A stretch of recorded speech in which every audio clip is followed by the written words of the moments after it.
Aku nyapa dulu para audiens mau peserta nanya, ya. mau ngebahas apa nih? Oke, teman-teman, selamat datang di TFH edisi 20 Oktober 2020.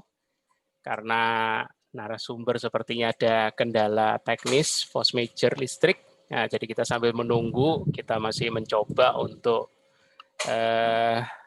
menghubungi beliau, tapi sambil menunggu kita bisa diskusi juga, tidak ada masalah ya.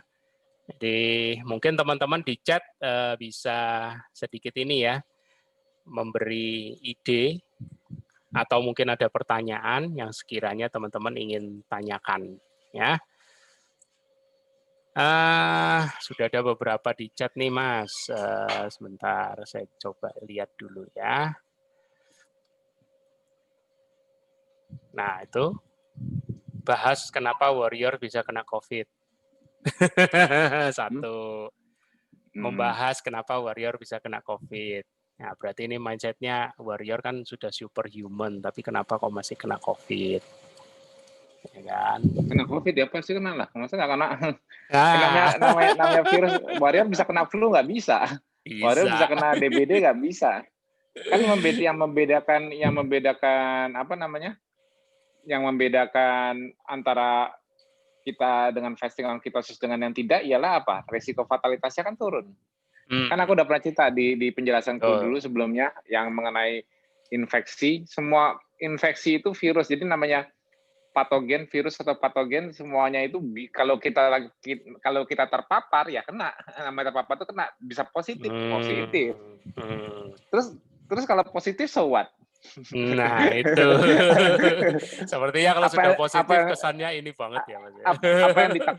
Apa yang ditakuti dengan kondisi positif? Oh, aku positif ini nih COVID. Nah, terus yang jujur aja dari dalam hati, kan pandemi ini masih baru. Kenapa takut banget sama COVID? Berarti takutnya tuh kenapa? Kalau kena infeksi COVID takut kenapa? Aku tanya, kenapa aja, Pak? Takut aja. Kayaknya kalau udah positif COVID, takut fatal. Takut fatal. Itu kan, kalau nggak fatal, ayo. Nah, jadi intinya kalau segala infeksi kita di masa depan itu infeksi masih banyak banget. Tadi apalagi aku tadi belum lihat video tapi aku dengar sekilas di videonya. Seasonal flu aja mutating terus. Iya, betul. Yang vaksin yang sebelumnya dibuat nggak bakal berfungsi di depannya karena random mutation-nya itu. Ya sama, COVID itu kan seperti RNA virus, seperti influenza. Dia juga mutasinya mutasi terus. Kalau ngikutin perkembangan obat ya memang harus keep up dengan jenis sequence barunya lagi karena kan sequence-nya kan berubah RNA-nya. Otomatis kan kalau kita pernah divaksin dengan COVID tipe sekarang misalnya, terus tipe sekarang ini COVID-nya belum mutasi misalnya, terus kita punya memori terhadap COVID itu, artinya kita nanti seakan-akan sudah pernah ketemu COVID ini, next encounter-nya kita jadi lebih cepat responnya. Artinya kita udah punya memori sehingga kita langsung sekresi antibodinya cepat, inflammatory responnya nggak perlu panjang-panjang. Tapi kalau kita nggak punya, kita harus start dari dasar lagi, dari basic. Inflammatory respon dulu, semakin cepat rekognisinya di jalur mukosa, semakin sedikit jumlah sel yang terinfeksi, semakin cepat, kuncinya juga semakin cepat antigen presentasinya. Jadi begitu dia berusaha masuk, apapun virusnya, termasuk contohnya COVID, begitu dia mulai masuk dari jalur mukosal itu airway kita nih, rongga hidung, mata, oral, pokoknya jalur mukosal. Begitu mereka mau masuk, baru mau menginfeksi salah satu epithelial cell misalnya, tapi udah cepat di uptake karena pattern recognition reseptornya para innate immune system di balik mukosal itu cepat uptake-nya dan dia cepat mempresentasikan ke adaptif. Jadi kuncinya itu kecepatan merespon mengenali itu adalah lawan. Udah yang kedua ialah kecepatan mempresentasikannya ke adaptif imun respon sehingga terbentuk perlawanan adaptifnya. Jadi kalau seseorang yang mengalami infeksi itu cepat mentransisikan antara innate immune response atau respon primitif ke adaptifnya, semakin kecil gejalanya, semakin cepat resolve-nya. Akhirnya semakin cepat terbentuk immunity-nya. Jadi tidak beresiko mengalami imunopatologinya. Jadi resiko imunopatologi itu terjadi di antara jeda antara rekognisi kenal sampai ke adaptif imun respon. Jadi antara jeda ini, kalau jeda ini makin lama, berarti kan jeda ini kan ialah jeda inflammatory respon. Nah, inflammatory respon ini yang bisa memicu namanya cytokine storm. Disitulah resiko fatalitasnya yang ditakuti dari COVID.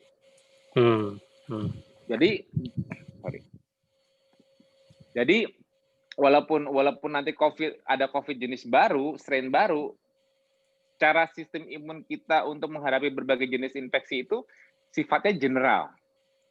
Jadi kalau vaksin itu kan memberikan kita memori, seakan-akan kita sudah pernah kena virusnya, tapi entah kita imunnya responnya cepat apa enggak, kalaupun kita nggak bisa bikin antibodinya, vaksinnya nggak bakal membunuh kita, karena itu bukan infeksi sebenarnya, kan intinya gitu. Tapi kalau respon imun kita bagus, walaupun biasanya vaksin itu formulasinya dia dikasih adjuvan. Jadi kalau dalam ini sebetulnya sih nggak boleh ceritain ya, ini aku nggak enak kalau ada orang farmakologi rahasianya dibongkar. Cek aja ya, mau tahu nggak desain vaksin gimana? Di sini videonya cukup menjelaskan sih sebenarnya. Enggak, jauh lebih dari itu. Jadi karena ini kita ngomong imunologi. Jadi kalau aku seorang saintis pembuat vaksin, aku tahu apa yang harus aku lakukan.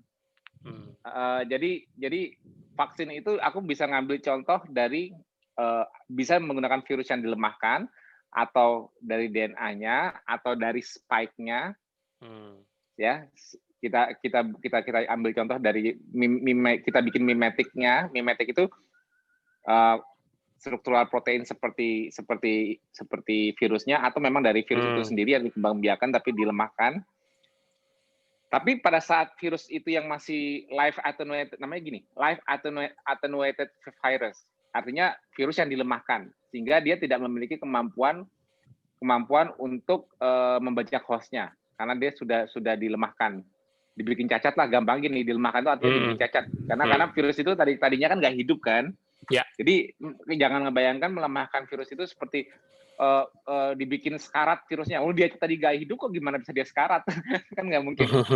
Tapi dia dibikin defect sehingga dia tidak bisa memicu replikasi. Nah, itu namanya live. Live itu artinya strukturnya ada, tapi di attenuated, dilemahkan.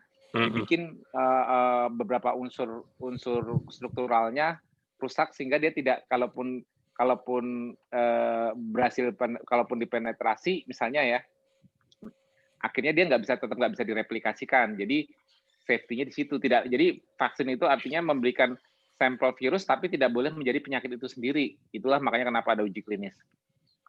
Atau biasanya uji klinis itu juga untuk allergic reaction.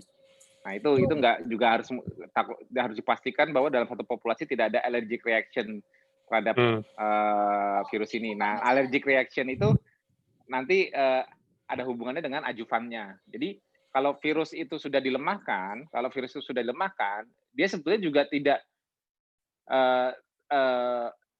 lebih sulit untuk memicu respon imun. Jadi yang benar-benar bisa memicu respon imun, kalau respon imunnya bagus, itu virus beneran, bukan virus bohongan. Maksudnya bukan yang dilemahkan. Nah, jadi biasanya mereka menambahkan namanya adjuvansi. Adjuvansi itu untuk memicu yang bersifat imunogenik, fungsinya untuk membuat alert imun sistem kita, bisa dengan biasanya dengan LPS, atau biasanya dengan aluminium, toksin atau aluminium yang membuat imunnya tuh masuk ke dalam inflammatory respon, karena bagaimanapun juga untuk suatu proses untuk mempresentasikan antigen itu ialah sisi inflammatory respon yang dibutuhkan. Kalau nggak ada inflammatory respon, ya sebetulnya nggak ada antigen presentation. Jadi Kalau dilemahkan dan tidak bisa memicu inflamatori, makanya dikasih adjuvansi untuk memicu inflamasi yang bisa inflamatorinya bukan benar-benar inflamasi sebenarnya, cuman memicu aktivasi dari innate immune system untuk melakukan inflammatory response, melakukan phagocytic activity namanya, phagocytic. Maksudnya menguptake antigen. Supaya apa? Supaya akhirnya nanti tujuannya dipresentasikan ke adaptive response. Ke adaptive immunity. Nanti adaptive immunity, yang adaptive immunity itu kuncinya untuk bikin serangan yang lebih efektif, cepat, tapi menyerang, tapi juga membuat memori. Nah, dia punya dua sisi adaptif. Jadi ujung-ujungnya dari vaksin itu ialah untuk mencari memori, mencari ingatan. Jadi seakan-akan sudah pernah diserang, tapi dia next encounter pada saat tadi kena virus beneran, ya otomatis seperti kita kena COVID, ya terus kena COVID lagi, encounter COVID keduanya kan udah nggak severe seperti yang pertama. Mau sampai 10 kali kena COVID ya makin kita nggak tahu kalau kita lagi kena COVID. Kenapa? Karena makin cepat lagi responnya, itu kayak gitu. Jadi gejalanya makin ringan atau makin nggak berasa gejala nantinya. Ya itu tujuannya kalau dalam realnya di alam kita berkali-kali kena virus yang sama, kita makin kebal. Artinya apa? Makin cepat lagi responnya. Nah, itu fungsinya memori cell dari adaptive immunity itu kayak gitu. Contohnya di memory T cell dan memory B cell-nya itu kayak gitu. Jadi yang kita takutkan dari berbagai jenis infeksi, nggak hanya COVID aja, influenza ataupun sebagainya, yang kita takutkan ialah jeda antara rekognisi dengan adaptive response. Nih, semakin lebar jedanya atau semakin lambat rekognisinya sehingga time frame sejak infeksi masuk sampai ada adaptive response ini lama, ada resiko adaptif ini ke kolaps duluan. Adaptif ini bisa kita lihat dari limfositnya. Limfositnya kolaps. Kalau limfositnya kolaps ya udah. Yang innate-nya aja yang dominan. Contohnya neutrofilnya yang tinggi. Makanya dilihat neutrofil limfosit rasio NLR. Jadi neutrofilnya makin tinggi, limfositnya makin rendah, ya makin bablas. Artinya imun sistem kita nggak bisa meregulate kembali inflammatory respons serangannya. Karena inflamasi ini kalau nggak ada gini loh. Inflamasi itu contohnya seperti kalau gampangnya yang lain belajar fisiologi, gluconeogenesis di liver. Kalau kita nggak punya insulin atau insulin kita tidak cukup cepat untuk menghentikan pembuatan gula di liver, apa yang terjadi? Ayo, apa ayo? Ngetes. Kalau anggap aja insulin kita ya, anggap aja insulin kita nggak kayak kita anggap aja diabetes tipe 1 deh, yang gagal menambahkan insulin, sedangkan insulinnya sendiri tidak mampu diproduksi dengan cukup. Apa yang terjadi? Masa nggak ada yang jawab sih? Apa tuh? Ayo. Apa yang terjadi? Ketoasidosis. Artinya gula darahnya nggak ada yang nahan, lipolisisnya nggak ada yang nahan, akhirnya gula darahnya lompat tinggi banget, akhirnya karena lipolisis dari sel lemaknya FFH-nya banyak banget, akhirnya bahan baku ketonnya juga tinggi banget, akhirnya keton tinggi dan gula darah tinggi, itu disebut namanya ketoasidosis. Nah, untuk mencegah itu terjadi, negatif feedback-nya apa? Insulin. Nah, itu kalau dari sisi metabolisme dari glukosa ya. Oke. Sekarang kita ngomong imunologi. Kalau imun sistem itu sudah diaktifkan oleh suatu antigen, kalau kita sudah terinfeksi oleh suatu virus dan imun kita sudah merekognisi dan melakukan serangan inflammatory respon, anggap aja inflammatory respon itu kayak produksi gula di liver. Akhirnya dia harus diregulasi. Kalau gula di liver diregulasi oleh insulin. Tapi kalau imun sistem kita yang meregulasi itu imun sendiri tapi sisi adaptifnya. Hanya dia yang mampu meregulasi yang bisa calm down, stop, jangan nyerang lagi, turunkan volume inflamasinya. Itu counter regulasinya namanya adaptive immune system. Terutama T helper CD4. Jadi kalau sampai populasi dari limfosit ini ambruk, mengalami limfopenia, Ya, terjadi disregulasi. Jadi inflammatory responnya jadi berlebihan nih di jedanya ini inflammatory berlebihan. Di sinilah resikonya fatalitas. Inilah yang itu Mbak Elina kayaknya udah ada hari Mas. Ya, sudah. Present. Oke. Disitulah fatalitasnya bisa muncul. Nah, jadi kuncinya itu, kuncinya respon adaptif, respon rekognisi yang cepat, apapun infeksinya ya, mau COVID yang sama maupun COVID tipe baru, mau COVID 3 tahun lagi dari sekarang, mutasinya, tapi kuncinya secara basic sistem biologinya manusia untuk melawan infeksi ialah apa? Kecepatan rekognisi, kecepatan presentasi, kecepatan respon adaptif. Cuman itu doang, nggak jauh-jauh dari itu. Kalau ini selalu jalan, ya kita selalu bisa melawan berbagai jenis infeksi apapun. Nah, yang mendukung ini semua kan aku udah jelaskan di pencegahan fatalitas COVID-19.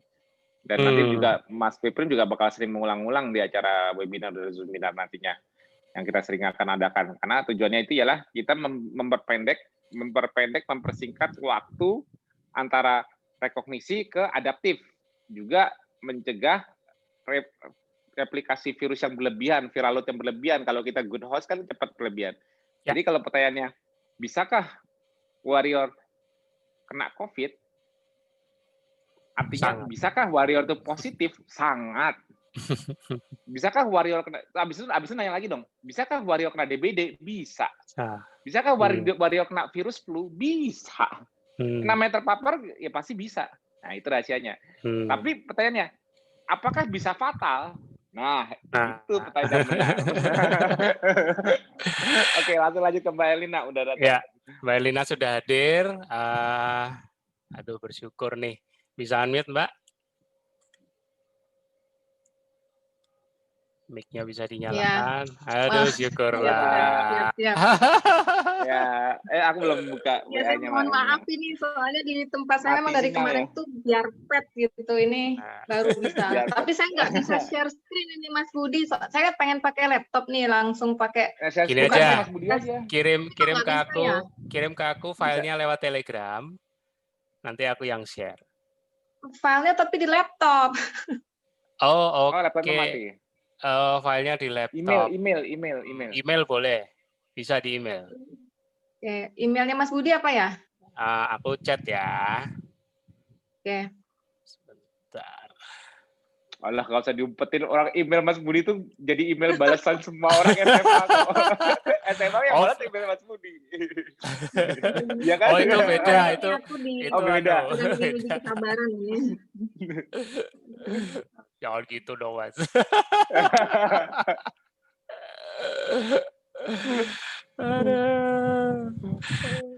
Oke, teman-teman sambil nunggu. Mas, berarti aku tadi dapat analogi bagus mengenai apa? Berarti kuncinya kan memang di kemampuan respon ya. Itu analoginya kayak gini, kayak kalau badan atau imun itu kayak sistem komputer.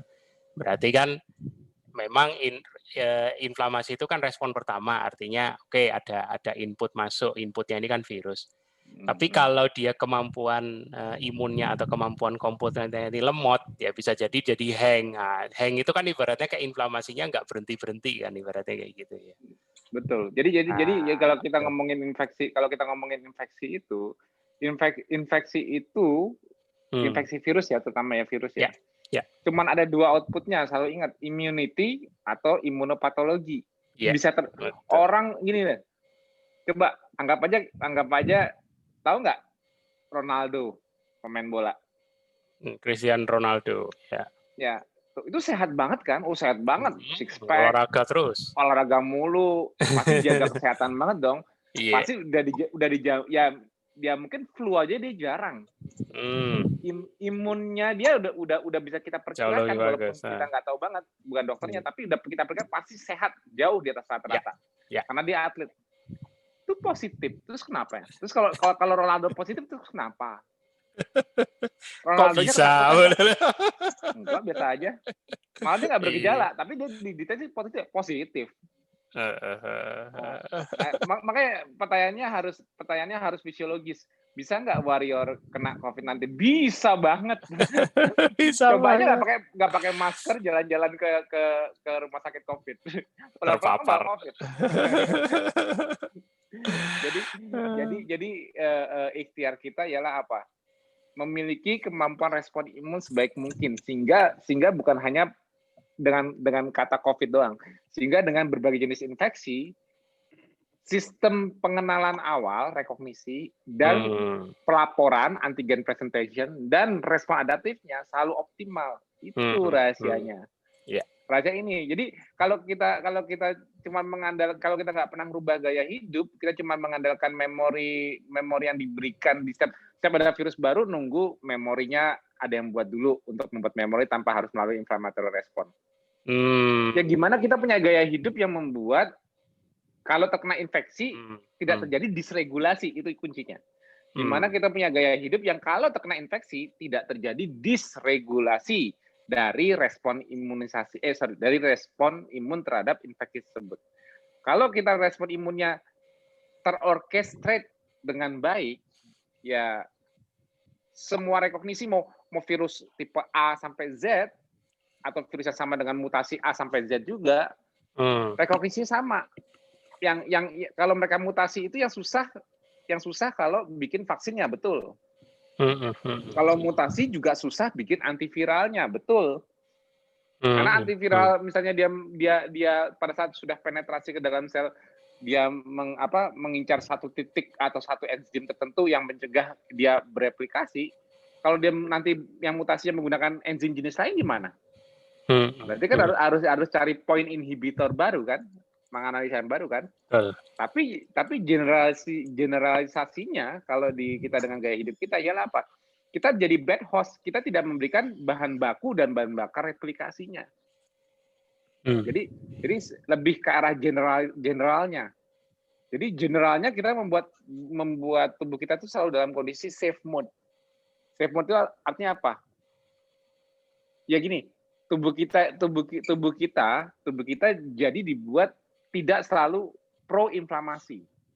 Karena yang berbahaya itu selalu inflamasi. Makanya aku tanya sama para warrior setelah puasa dan tidak makan karbo sekarang, merasa ada penurunan inflamasi nggak di tubuh? Merasa sakit-sakitnya yang inflamasi kecilnya ikut hilang nggak?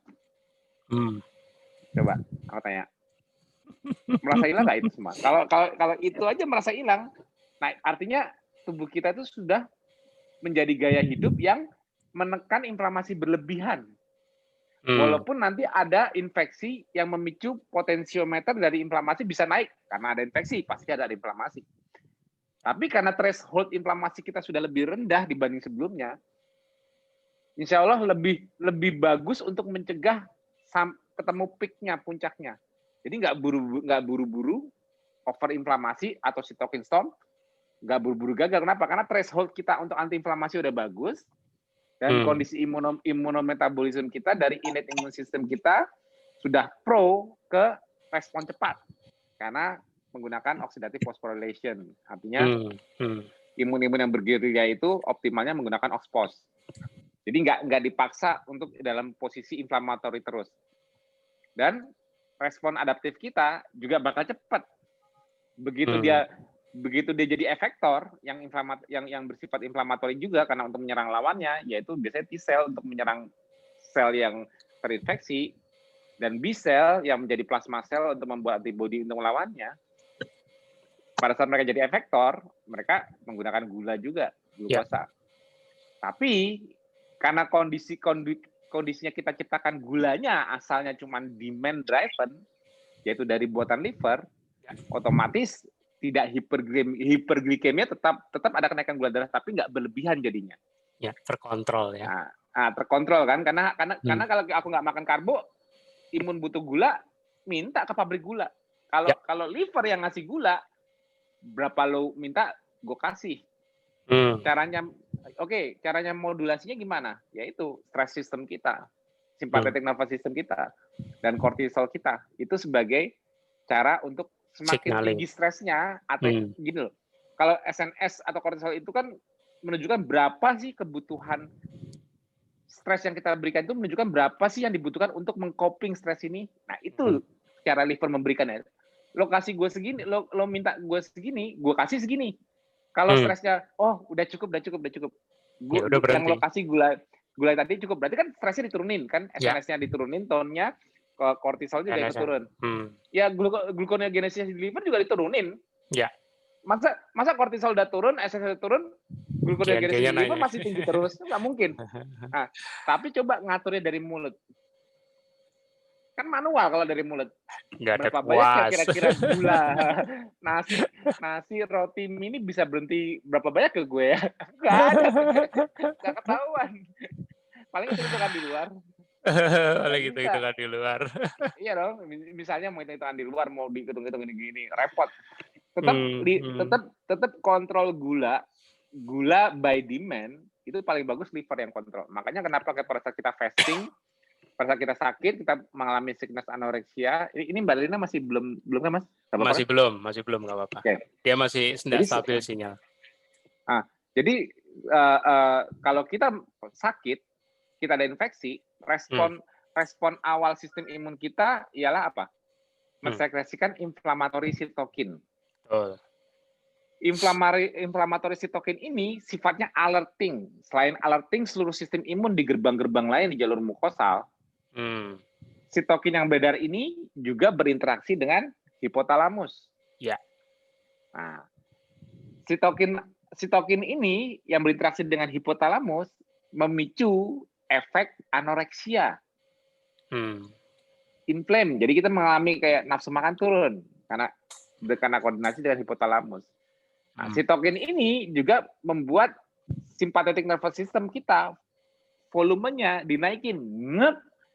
Karena untuk mendukung serangan imun kan butuh gula. Ya. Butuh gula berarti kan butuh modulasi terhadap pembuatan gula di pabriknya di liver. Berarti kan butuh komando dari kortisol. Ya. Nah, makanya dia harus bisa menaikkan SNS-nya, sympathetic nervous system. Tone-nya dinaikin volumenya. Udah. Otomatis kortisol ACTH meningkat. Adrenal gland buat kortisol. Udah. Langsung. Nah, SNS yang dinaikkan volumenya ini juga memicu produksi epinefrin dan norepinefrin lebih banyak. Yang akhirnya nanti dibutuhkan untuk memicu lipolisis di sel lemak. Karena bahan bakunya untuk liver buat gula, kan tenaga listriknya dibutuhkan harus ada yang biayain kalau dalam kondisi puasa. Yang biayain siapa? Ya, yang biayain harus pipi, perut, pahamu. Gudang lemakmu harus bisa biayain usaha liver untuk buat gula. Ya. Mana kasih gua sumber tenaga dong, kasih gua listriknya. Untuk ATP-nya kirim FFH-nya, free fatty acid-nya. Untuk bahan bakunya kirim gliserolnya. Kan trigliserid dipecah menjadi gliserol dan free fatty acid. Ya. Nah, yang memodulasi HSL, hormon sensitif lipat sebagai pemotongnya, epinefrin, adrenalin. Yang kontrolnya saraf, hipotalamus, SNS. Nah, yang nyuruh pabrik gulanya kok ACTH dari hipotalamus. Suruh adrenal gland produksi kortisol modulasi gluconeogenesis. Basic gluconeogenesisnya udah jalan saat glukagon udah meningkat, kan insulin rendah. Nggak makan. Nah, dimodulasi dari basal glukagon ini mau butuh berapa banyak gula lagi, yang modulasi siapa? Kortisol. Melalui jalur cyclic AMP. Nah, itu yang membuat semuanya terorkestra dengan baik. Terorganisasi. Lu minta berapa, gua kasih. Jadi pada saat kenapa sifat infeksi itu membuat anoreksia, sickness anoreksia muncul? Kenapa? Karena itu membuat seseorang itu yang mengalami infeksi, dia harus berusaha mencegah pembagian energi. Satu, energi untuk mencerna. Karena mencerna itu investasi energi. Yang kedua, lokomotor. Jadi kalau orang sakit itu ada respon sickness anoreksia itu bertujuan untuk satu, menghentikan perebutan energi di pencernaan. Yang kedua, membuat hostnya tidak banyak memakai tenaga di otot buat aktivitas. Jadi walaupun kalau dari penjelasan kulit Eva sebelumnya sympathetic nervous system itu digunakan untuk membangunkan kita awakening respon di pagi hari untuk locomotor activity, tapi SNS kali ini beda. SNS kali ini ditujukan untuk support aktivitas imun yang efektor menyerang, bukan untuk lokomotor. Itu sebabnya kita dibikin nggak berdaya juga, hilang nafsu makan, nggak berdaya, dibikin demam, panasnya dinaikkan supaya tidak terjadi penyebaran. Ya. Nah, itu kunci di situ. Nah, pada saat itu terjadi, jadi logiknya manusia jutaan tahun yang belum punya ilmu, nggak nafsu makan, lemas, bawa tidur, puasa deh. Simple ya. Kalau pada saat dia udah puasa kayak gitu, sistem biologis kita terorkestra untuk memberikan apa yang dibutuhkan imun untuk fight back. Jadi itulah the mother's nature idea of immunonutrition. Idenya emak alam, mother nature apa mas? Mother emak nature ya, alam. Maknya alam. jadi idenya dari mother nature ya, idenya dari mother nature. Kenapa manusia kalau sakit itu dibikin dia nggak nafsu makan, dibikin nggak bisa aktif lokomotornya, skeletal muscle-nya, dibikin puasa. Karena nutrisinya mau dikasih dari dalam. Kenapa nutrisinya dikasih dari dalam? Karena kalau dikasih dari dalam, nutrisinya terkontrol. Mau apa? Mau fatty acid, dikasih dari lipolisis. Mau apa? Mau gula. Iya betul, memang sistem imun kita memang butuh gula, apalagi kalau dalam posisi lawan. Tapi mau berapa banyak?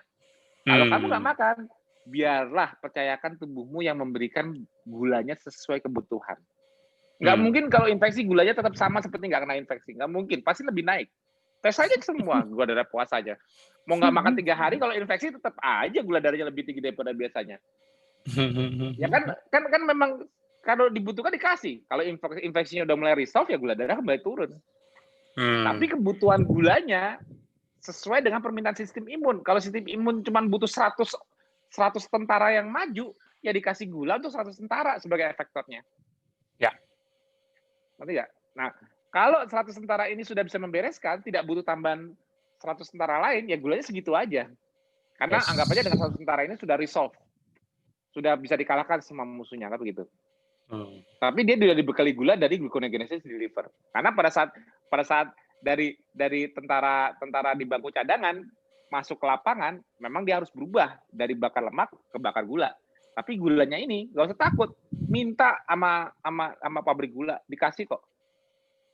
Kontrolnya kan udah ada semua terorkestra, maksudnya terorkestra dengan baik dari sistem oh aku kurang nih, ternyata viral load-nya lebih tinggi.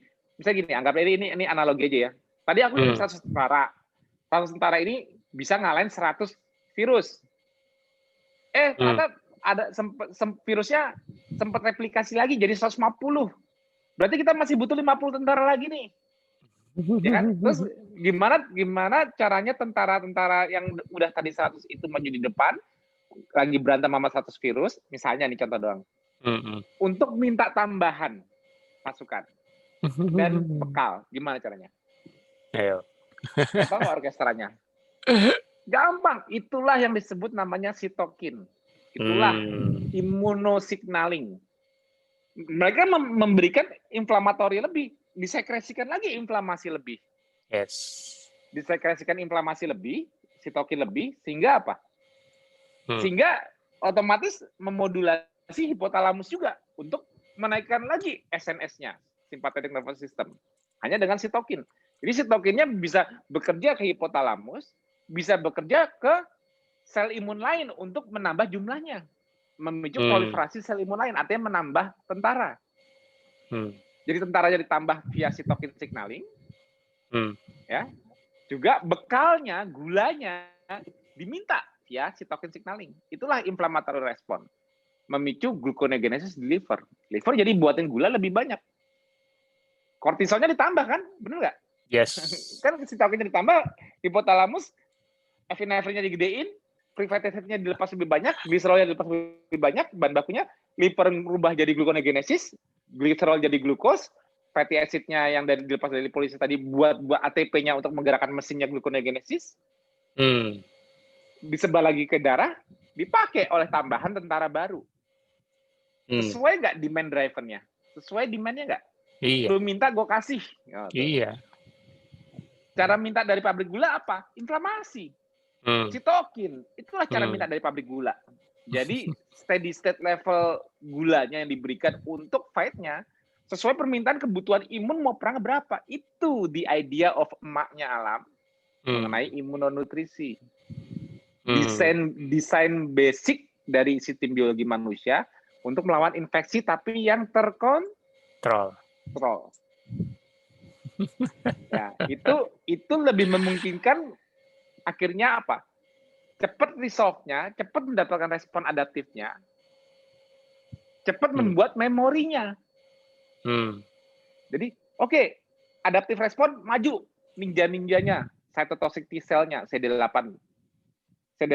killer cell-nya maju.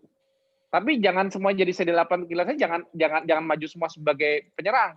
Sebagian jadi memori. Nanti kalau ada musuh yang sama, someday CD8 memori ini baru jadi efektor, tapi lebih cepat lagi. Nggak perlu nunggu dikasih presentasi antigen dari garda depan, dari makrofag maupun dari dendritic cell sebagai innate immune response. Nggak perlu, kan udah inget kan? Nggak perlu ditunjukin foto lagi, nggak perlu diproses dulu fotonya musuhnya. Oh, mukanya dia tampangnya berewokan. Udah tahu, pokoknya gue udah pernah diserang sama si brewok, namanya COVID. Fotonya tuh udah gue ingat, itulah memory cell. Jadi kalau si brewok datang lagi, udah. Kecuali kalau yang datang lagi udah cukur kumis, berganti udah ya. Brewokan, karena mutasi. Ya dia nggak punya memorinya dari awal lagi. Itu mudahnya kayak gitu. Udah kurus Mas, karena sudah keto juga virusnya. Jadi si brewok udah ganti dengan yang udah itu harus memori baru tetap. Nah itulah akhirnya kalau si brewok bermutasi menjadi tidak punya kumis, ya harus ada vaksin baru kalau ngikutin vaksin. Tapi kalau dari sistem kita sendiri, kita desainnya, kita ngikutin Mother's Nature idea of immunonutrition, yaitu ya nggak apa-apa harus start dari awal lagi. Tapi startnya fase rekognisi di awal sampai fase adaptifnya yang membutuhkan inflammatory responnya, ini nggak boleh gede inflamasinya. Itu kuncinya. Cuman itu doang. Emang apa? Ujungnya kalau adaptif dan maju kan ada memori. Kalah, selesai, inflamasi diturunkan. Kontrol kan volumenya diturunin. Ngapain inflamasi terus-terusan?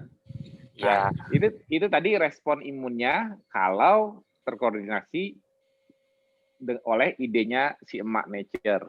Artinya dengan fasting, nature-nya kita mengontrol sendiri berapa banyak gula dibutuhkan, mengontrol sendiri supaya inflamasi berlebih tidak terjadi. Kenapa? Karena kalau kita tidak bisa mengontrol produksi gulanya, ya kapan inflamasinya berhenti? Itu kan bahan bakarnya inflammatory response. Yes.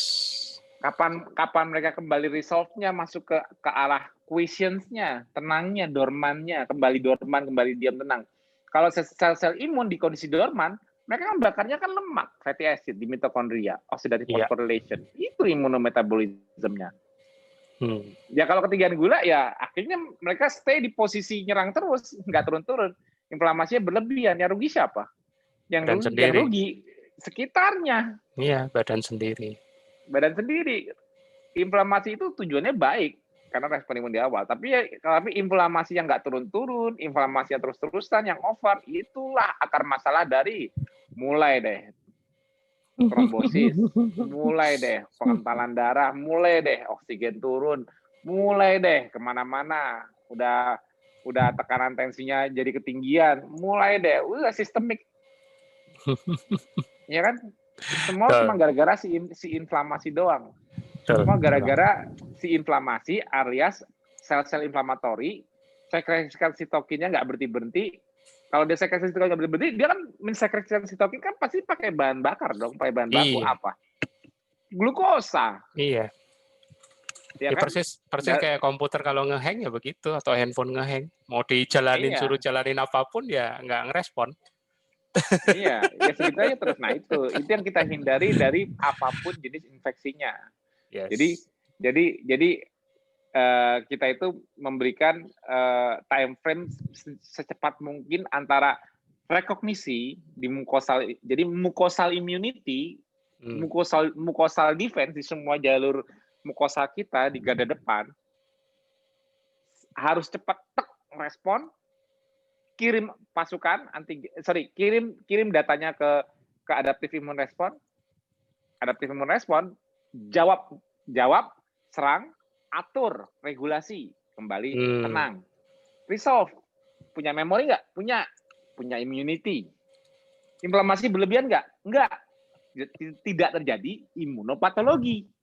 Jadi yang diharapkan dari yang output dari suatu infeksi yang terjadi ialah membuat memori, immunity, atau inflamatori berlebihan dan ujungnya patologi, imunopatologi. Cuman 2. Yang membunuh fatalnya ialah imunopatologi, inflammatory respon yang berlebih. Yang bagus ialah memori alias immunity. Itu sebabnya memori sel memori dari berbagai jenis sel imun, entah itu B cell, entah itu T helper cell, T helper memory, entah itu CD4 memory, entah itu T killer memory atau CD8 memory. Semua memori phenotype dari adaptif dari limfosit lineage itu, entah itu T helper maupun T killer, CD4, CD8, CD56. Mereka semua kalau sudah memori artinya mereka oxidative phosphorylation. Artinya mereka fatty acid oxidation. Artinya mereka bakar lemak. Itu kuncinya. Nah, jadi dibuat situasi yang pro untuk switch ke memory type. Dan yang meregulasi tadi, yang menurunkan, ayo stop, jangan perang terus, itu namanya T-regulator. T-reg. T-cell regulasi. Artinya kalau dia sudah muncul ke lapangan, dia bagian mensekresikan sitokin yang bikin countdown. Jadi ciri-cirinya ialah CD4 plus ada penciri satunya ialah CD4 plus FOXP3 P3. Nah, itu ciri-ciri kemunculan T-reg di situasi yang sedang berlangsung. T-reg ini metabolismenya apa? Fatty acid oxidation, bakar lemak. Selesai kan? Kejawab semua kan benang merahnya? Asal udah kritik. Benang merahnya dari immunometabolism, benang merahnya dari ide dari Mother Nature Nutrition. Kenapa dipuasakan? Bukan berarti kita takut sama nutrisi, justru malah nutrisi harus makin terkontrol gitu loh. Kalau orang lagi sakit, lagi kena infeksi, kenapa nggak dikasih makan? Ada yang mikir, belum nggak ada tenaga dong dia buat menang. Justru tenaga atau sumber energinya itu harus sangat terkontrol, harus fine tuning saat apa? Saat sedang ada infeksi. Kenapa? Semakin tubuh bisa fine tuning terhadap nutrisinya pada saat yang dibutuhkan pada saat infeksi, semakin mencegah resiko imunopatologi, overinflamasi. Semakin kita tidak bisa fine tuning atau nutrisinya bablas, apalagi nutrisi yang mendukung untuk tipe yang inflamasi, ya makin selesai lah acaranya. Ngerti nggak maksudnya? Mudah-mudahan lebih paham. Baiknya udah masuk ya? Sudah, tapi masih belum stabil. Ini barusan tadi disconnect, tapi udah join lagi. Moga-moga stabil. Sudah siap tayang, tinggal nunggu ini. Screen, nah itu udah masuk lagi. Iya, udah masuk. Cuman ini mau tak spotlight supaya ini. Mbak Erlina, apakah bisa unmute? Nggak apa-apa, Mbak. Santai aja videonya. Takutnya ini. Halo, Mbak. Oke, nggak usah pakai video aja kali Mas ya, biar nggak stabil ya. Nggak apa-apa, ya. Aku stop video ya. Udah. Nanti kan mau share screen. Udah. Oke. Ya, oke. Bismillahirrahmanirrahim. Oke, silakan. Assalamualaikum warahmatullahi wabarakatuh. Waalaikumsalam. Pertama-tama mohon maaf karena lelet benar dari kemarin sinyal di daerah saya memang lelet benar. Jadi lagi hari ini menguji kesabaran. Terima kasih untuk sabar Mbak, sabar. Ya, santai aja. Ya. Terima kasih untuk Mas Tio yang sudah mengajak saya untuk share pengalaman saya berketofastosis. Aku yang makasih dong. Semoga Semoga yang aku ceritakan ini belum melenceng dari protokol ya, dan nanti mungkin di akhir boleh dikoreksi. Ya. Silakan Mas Budi. Ya. Oke. Perkenalkan dulu, saya Erlina, umur saya 42 tahun. Menikah, anaknya ada 2 orang. Pekerjaan saya adalah dokter spesialis THT. Saat ini bekerja di Rumah Sakit Muhammad Rabain Muara Enim. Jadi sama kayak Dokter Dila, dan juga di Rumah Sakit Bukit Asa Medika Tanjung Enim. Jadi Muara Enim ke Palembang itu sekitar 3,5 jam sejak ada tol. Kalau dulu sih bisa 5 jam. Lanjut.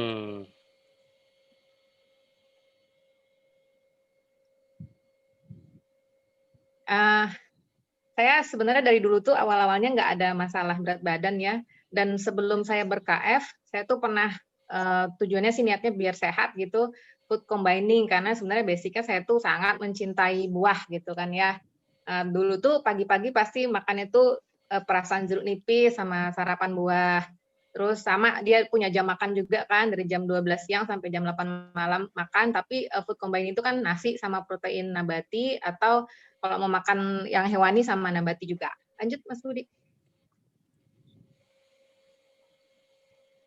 Nah, masalah tuh mulai muncul ya umur 37 tahun 2015, sepulang saya berhaji, berat badan saya naik 58 kilo, dari awalnya tuh sekitar 54 kilo.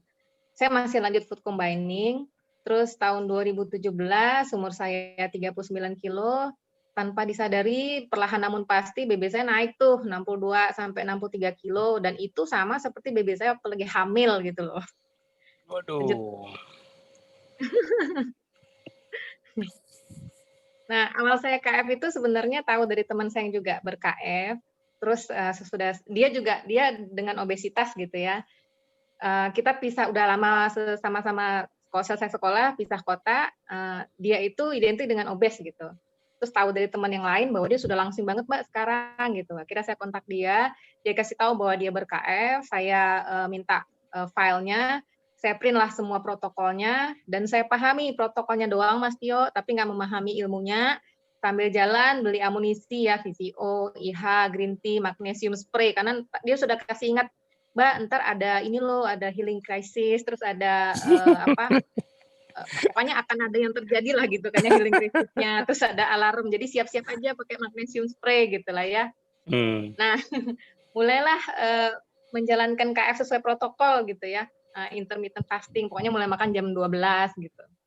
Waktu itu alasan ber-KF-nya kan karena overweight ya, berat badan saya 66 dan sampai 63 kilo, tapi alhamdulillah nggak ada masalah kesehatan lain. Tapi niatnya itu cuma satu, pengen nurunin berat badan. Tadi tuh ya karena nggak ngerti gimana sih sebenarnya di dalam KF itu gitu. Lanjut. Nah, terus tahun 2017 dalam waktu 3 bulan KF berat badan saya turun 7 kilo gitu. Nah, target berat badan saya sudah tercapai tuh. Ide selanjutnya, karena saya ini senang banget dengan buah ya Mas Tio ya.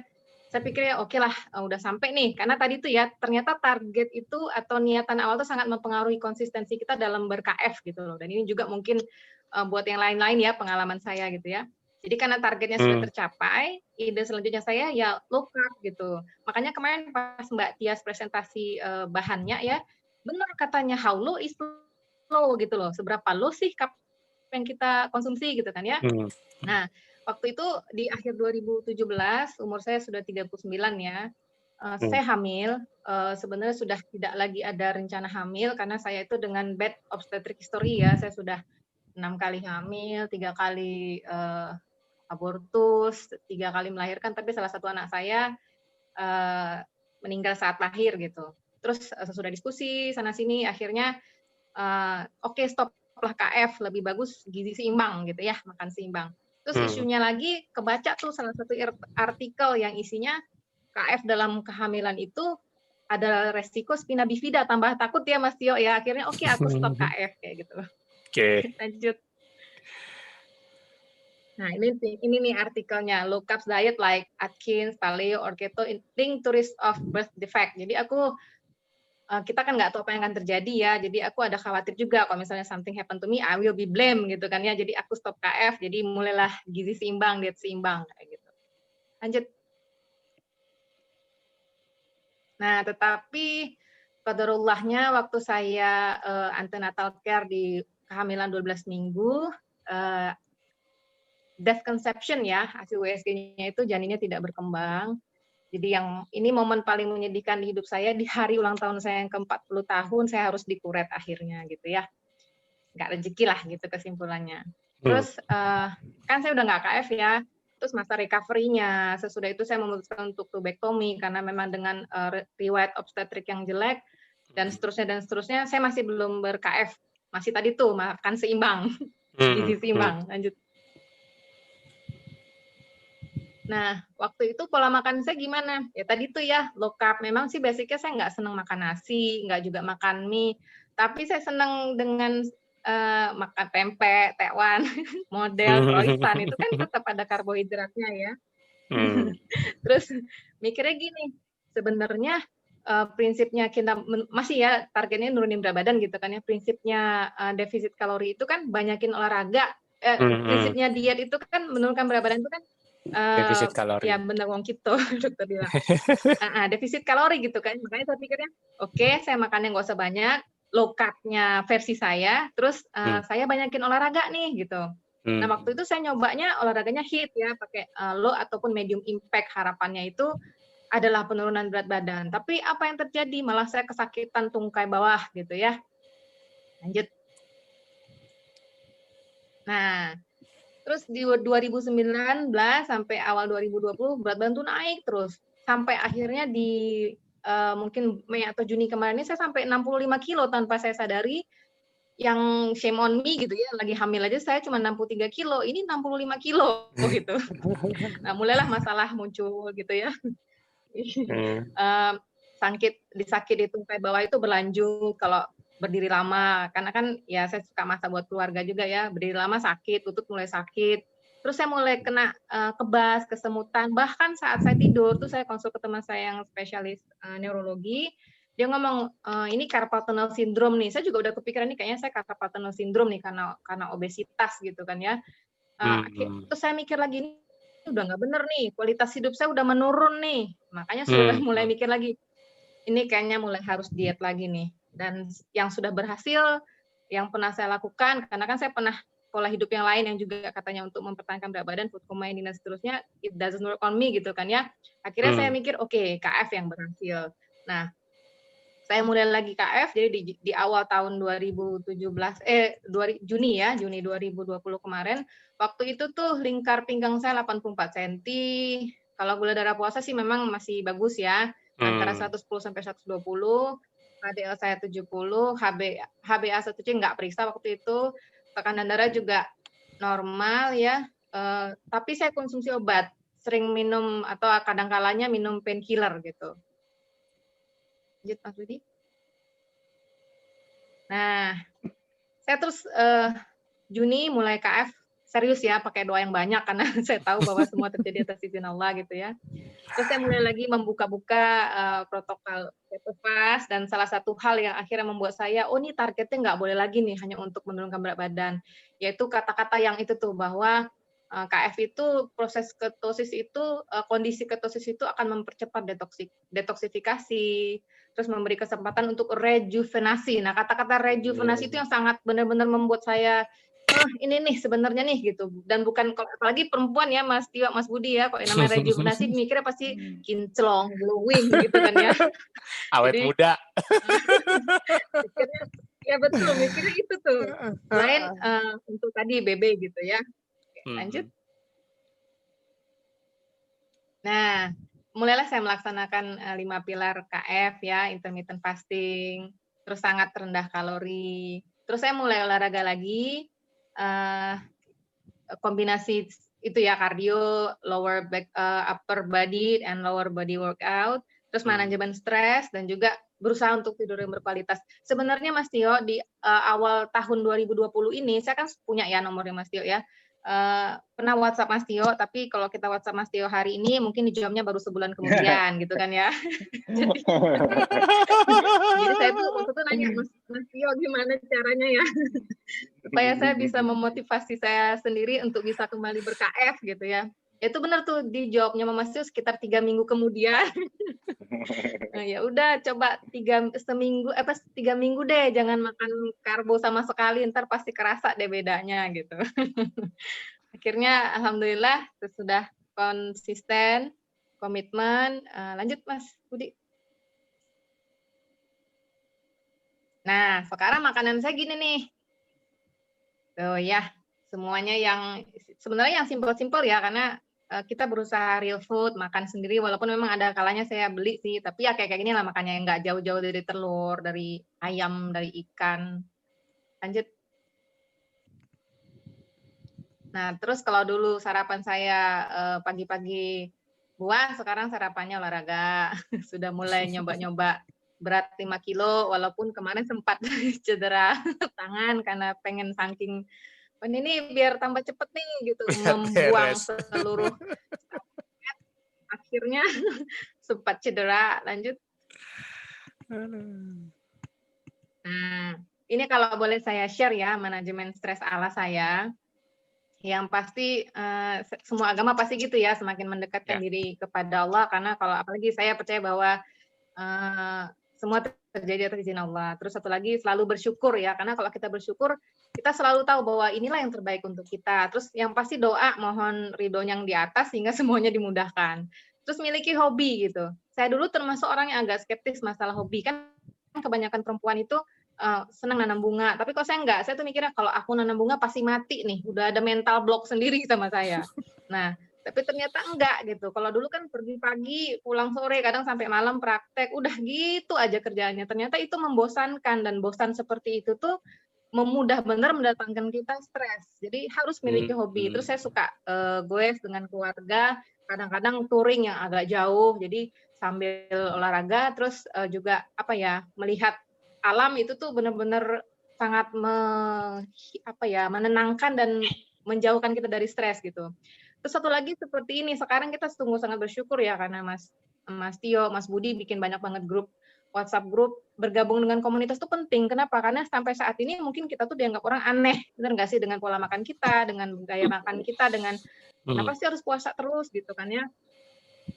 Jadi karena kita dianggap nggak normal gitu. Kalau kita berada di antara mereka yang beda sama kita, kadang-kadang kita merasa dikucilkan, itu kadang membuat kita udahlah, nggak usah lah gitulah. Tapi sekarang sejak ada komunitas, ada tempat bertanya dan saling memberi support gitu ya. Bahkan saat kita mengalami masalah, misalnya kita lagi healing krisis itu, kita bisa langsung bertanya, itu sangat alhamdulillah saya sangat bersyukur dengan kondisi sekarang. Beda dengan waktu saya 2017 mulai KF itu nggak ada, saya hanya dengan protokol yang ada. Terus kalau misalnya ketemu masalah, tanya sama teman saya yang juga ilmunya mungkin belum pastilah ya, nggak sampai se-Mas Tio gitu ya. Terus satu lagi, enjoy the process gitu loh, nggak usah targetin. Satu lagi ya, kalau kata saya jangan target berat badan deh, benar-benar nggak usah gitu loh. Pasti ntar kecewa kok tiba-tiba dia naik lagi terus turun lagi. Karena kalau kita lihat-lihat ya, kalau kita ngukur berat badan pagi sama malam aja pasti beda kan ya. Itu kan bukan berat badan massa tubuh, tapi bisa jadi food weight ya kan, water weight gitu. Jadi enjoy the process aja lah gitu. Lanjut Mas Budi. Nah ini kalau saya senang sama keluarga ya, pasti goes kayak gitu. Itu benar-benar gitu, menyenangkan. Lanjut. Lanjut Mas Budi. Nah ini sekarang saya senang bunga. Dulu saya cuma punya dikit, sekarang udah punya banyak. Nah ini kemarin saya sengaja untuk ngecek gimana sih sebenarnya kondisi lab saya gitu ya. Alhamdulillah kolesterolnya 316, HDL-nya 73, terus trigliseridnya 86. Terus kalau seperti yang pernah Dr. Piprim share ya, perbandingan antara trigliserid dengan HDL saya itu sudah di level 1, sekian, yang insya Allah itu sudah di level protektif ya. Masya Allah, saya senangnya itu nggak bisa digambarkan lagi dengan kata-kata lah. Terus satu kendala saya Mas Tio, mungkin gula saya masih kadang-kadang agak susah ya, di bawah 80 terus, pasti cenderung antara 80 sampai 90 gitu. Tapi ya mudah-mudahan lah ke depannya lebih baik lagi. Lanjut. Nah ini sekarang Lingkar pinggang saya dari 84 sudah 78. Terus yang lain-lain seperti yang saya jelaskan tadi. Terus nggak ada lagi konsumsi obat, nggak pernah lagi saya minum painkiller. Alhamdulillah benar. Subhanallah benar ya. Puas lah pokoknya, mudah-mudahan istiqomah. Nah, saya sebenarnya jarang lanjut Mas. Jadi saya jarang foto selfie ya, cuma ini saya coba kulik-kulik foto saya zaman dulu. Itu sebelah kiri 2017 kelihatan bener ya. Terus 2018. Nah, ini di awal bulan 2 2020 segede itu sayanya. Saya nggak pernah foto-foto lagi sih sudahnya, cuman saya menyadari bahwa lanjut Mas Budi. Nah, itu sebelah kiri awal bulan Maret ya.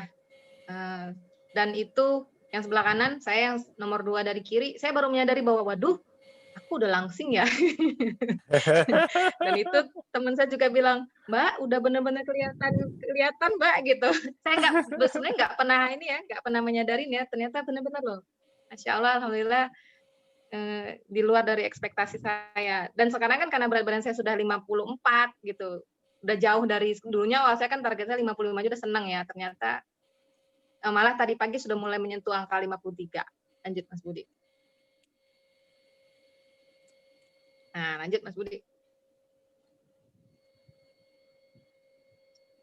Nah, ini salah satu hobi saya sih. Saya suka baking. Ini semuanya tuh insya Allah, ini yang kiri pudingnya cuma agar sama telur. Lanjut Mas Budi. Pokoknya gitulah, seneng lah baking yang keto yang boleh ya. Itu friendly gitu. Nah, ini saya mohon masukan dari Mas Tio ya. Kemarin juga pernah saya tanya sih di grup metabolik ya. Saya itu agak susah gitu loh memperpanjang puasa. Padahal sebenarnya nggak lapar. Jadi begitu jendela makannya kebuka, kok pengen makan gitu ya. Gitu. Itu salah satu kendala saya. Terus kadang-kadang tuh jadi kayak kan Mas bilang, buka kulkasnya. Jadi oke, saya lari. Kadang sampai anak saya ketemu, Mama ngapa mau makan tapi lari-lari di tempat gitu kan ya. Tadi tuh tujuannya bukain kulkas gitu kan ya. Terus satu lagi, kadang-kadang ada kalanya, saya dari dulu tuh memang punya, kalau asam urat saya pernah sampai di 7 ya, di lutut sama di sendi kaki saya tuh ada tofus, jadi terbentuk benjolan gitu, agak nyeri. Nah, sekarang kadang-kadang muncul seperti itu, padahal sebenarnya kalau yang saya baca kan, kalau orang dengan KF itu justru saat asam uratnya tinggi itu malah anti inflamasi gitu ya. Cuman saya mohon saran dari Mas Tio kalau lagi menghadapi kondisi kayak gitu gimana? Terus satu lagi, kan tidur yang berkualitas. Tapi kadang-kadang kalau saya dari kuantitas tidur saya sebenarnya kurang ya, karena irama sirkadian tidur saya itu udah terbentuk juga dari lama. Jadi saya biasanya berusaha untuk paling telat tidur jam 10, tapi jam 3 pasti saya sudah terbangun, sholat dan lain sebagainya. Itu pengaruh nggak sih gitu? Itu aja sih kayaknya yang bisa saya share. Mohon koreksi dari suhu. Terus juga mohon maaf bila ada yang nggak berkenan dari yang saya sampaikan. Back to Mas Budi dan Mas Tio. Terima kasih. Wow, dahsyat. Berarti suaraku masuk nggak sih? Masuk Mas, masuk. Oke. Berarti kan tepatnya bulan Juni ya. Japri aku bulan apa Mbak waktu itu? Japrinya bulan Juni berarti ya? Enggak, Japrinya itu bulan Mei berarti Mas Tio. Mei. Kan jawabnya sebulan kemudian. Sebulan kemudian ketahuan. Enggak lah, nggak mungkin aku jawab sebulan kemudian, nggak mungkin. Mas ingat nggak waktu awal-awal pandemi itu aku bilang kita di TFA atau apa, kita pernah ngomong gini di TFA pertama-tama dulu, aku bilang, wah buset Mas, lagi ramai banget arus CLBK. Ini kayaknya salah satu yang aku maksud itu Mbak Erlina. Arus CLBK itu artinya gini, banyak waktu itu di awal-awal pandemi itu banyak banget yang japri aku dulu udah pernah KF. Ingat nggak aku ngomong waktu yang banyak kebanyakan dari tahun 2017, 2018 udah pernah KF, lepas terus baru mau KF lagi setelah pandemi. Ingat nggak waktu aku nggak di awal-awal TFA awal aku sering ngomong gitu. Nah, itu salah satunya berarti Mbak Erlina, dan alhamdulillah berarti jawabanku yang rata-rata aku copaskan ke semua CLBK. Inilah hasilnya. hasil dari CLBK. Ya, alhamdulillah Mas Tio. Makasih Mas Tio. Jawabanku gitu. Jawabanku sama yang aku kasih ke yang lain yang CLBK. Minta rata-rata mereka minta dimotivasi. Mas saya kok susah kebanyakan. Aku nggak tahu Mbak salah satu yang bilang sama aku yang kok kayaknya kalau udah pernah KF mau nyoba lagi kok susah banget. Mbak salah satu yang nanya itu nggak hafal Iya jawabnya. benar. Mbak sempat tanya gitu kan. Nah, benar, jadi rata-rata ini rata-rata CLBK pasti ngomong gini sama aku. Mas, aku dulu udah pernah KF tahun 2017. Aku 2016 kayaknya ada. Soalnya kan berapa ratus gitu yang CLBK. Yang CLBK itu nggak cuma 1-2 orang, berapa ratus gitu. Makanya aku bilang, gila bajur CLBK nih kita. Aku pernah ngomong, ingat nggak? Kalau yang ngikutin tema pasti ingat. Nah ini salah satunya Mbak Lina. Mereka mau mulai lagi. Mereka pengen konsisten, tapi susah. Kenapa? Karena kok susah banget sih. Kalau dulu pertama kali mulai KF kayaknya mudah.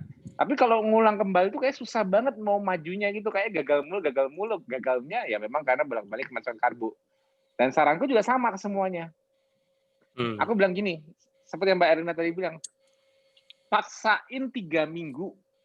2-3 minggu, paksain konsisten. Kalau nggak bisa juga, nggak apa-apa. Mendingan nggak usah ke KF lagi. Dan ternyata kunci di efek rehabilitasi craving-nya itu 3 minggu. Baru di situ mudahnya bisa nahan. Ya anggap aja ya memang kebanyakan banyak juga aku yang nggak tahan cuman buah gitu loh. Aku yang nggak tahan kalau nggak makan buah, pokoknya dia sebetulnya sih intinya bukan masalah buah apa enggaknya. Kalaupun mereka nggak tahan buah, pasti buahnya juga buah yang manis, bukan buah yang nggak manis. Ngapain mereka nggak tahan? Aku nggak tahan kalau nggak makan stroberi. Ya kalau stroberi makan aja kalau memang nggak tahan. Tapi enggak, yang mereka nggak tahan itu pasti something sweet, something yang lengkeng, anggur, pisang, apapun itu. Betul nggak? Betul nggak, Mbak Lina? Agak nggak stabil sinyalnya, tapi ya rata-rata mereka kalau ngomong nggak tahan buahnya situ, walaupun mereka katanya aku sih makan nasi udah nggak banyak. Jadi misalnya gini, walaupun aku nggak KF tapi aku makan nasi, udah nggak makan nasi, tapi ya aku belum bisa ngindarin kue. Sama aja bohong, kue lebih parah, itu terigu lebih cepat keserap lagi. Nah tuh, jadi aku bilang ya aku kegal tuh sama gorengan, ya sama aja itu tepungan. Aku udah gak makan nasi, emang apa bedanya nasi sama tepung? Justru malah lebih parah tepung, aku bilang. Lebih cepat lagi terserapnya. Tepung kan sudah diproses, bubuk udah gampang banget, jadi gula gampang banget. Justru aku udah nggak KF tapi tetap low carb.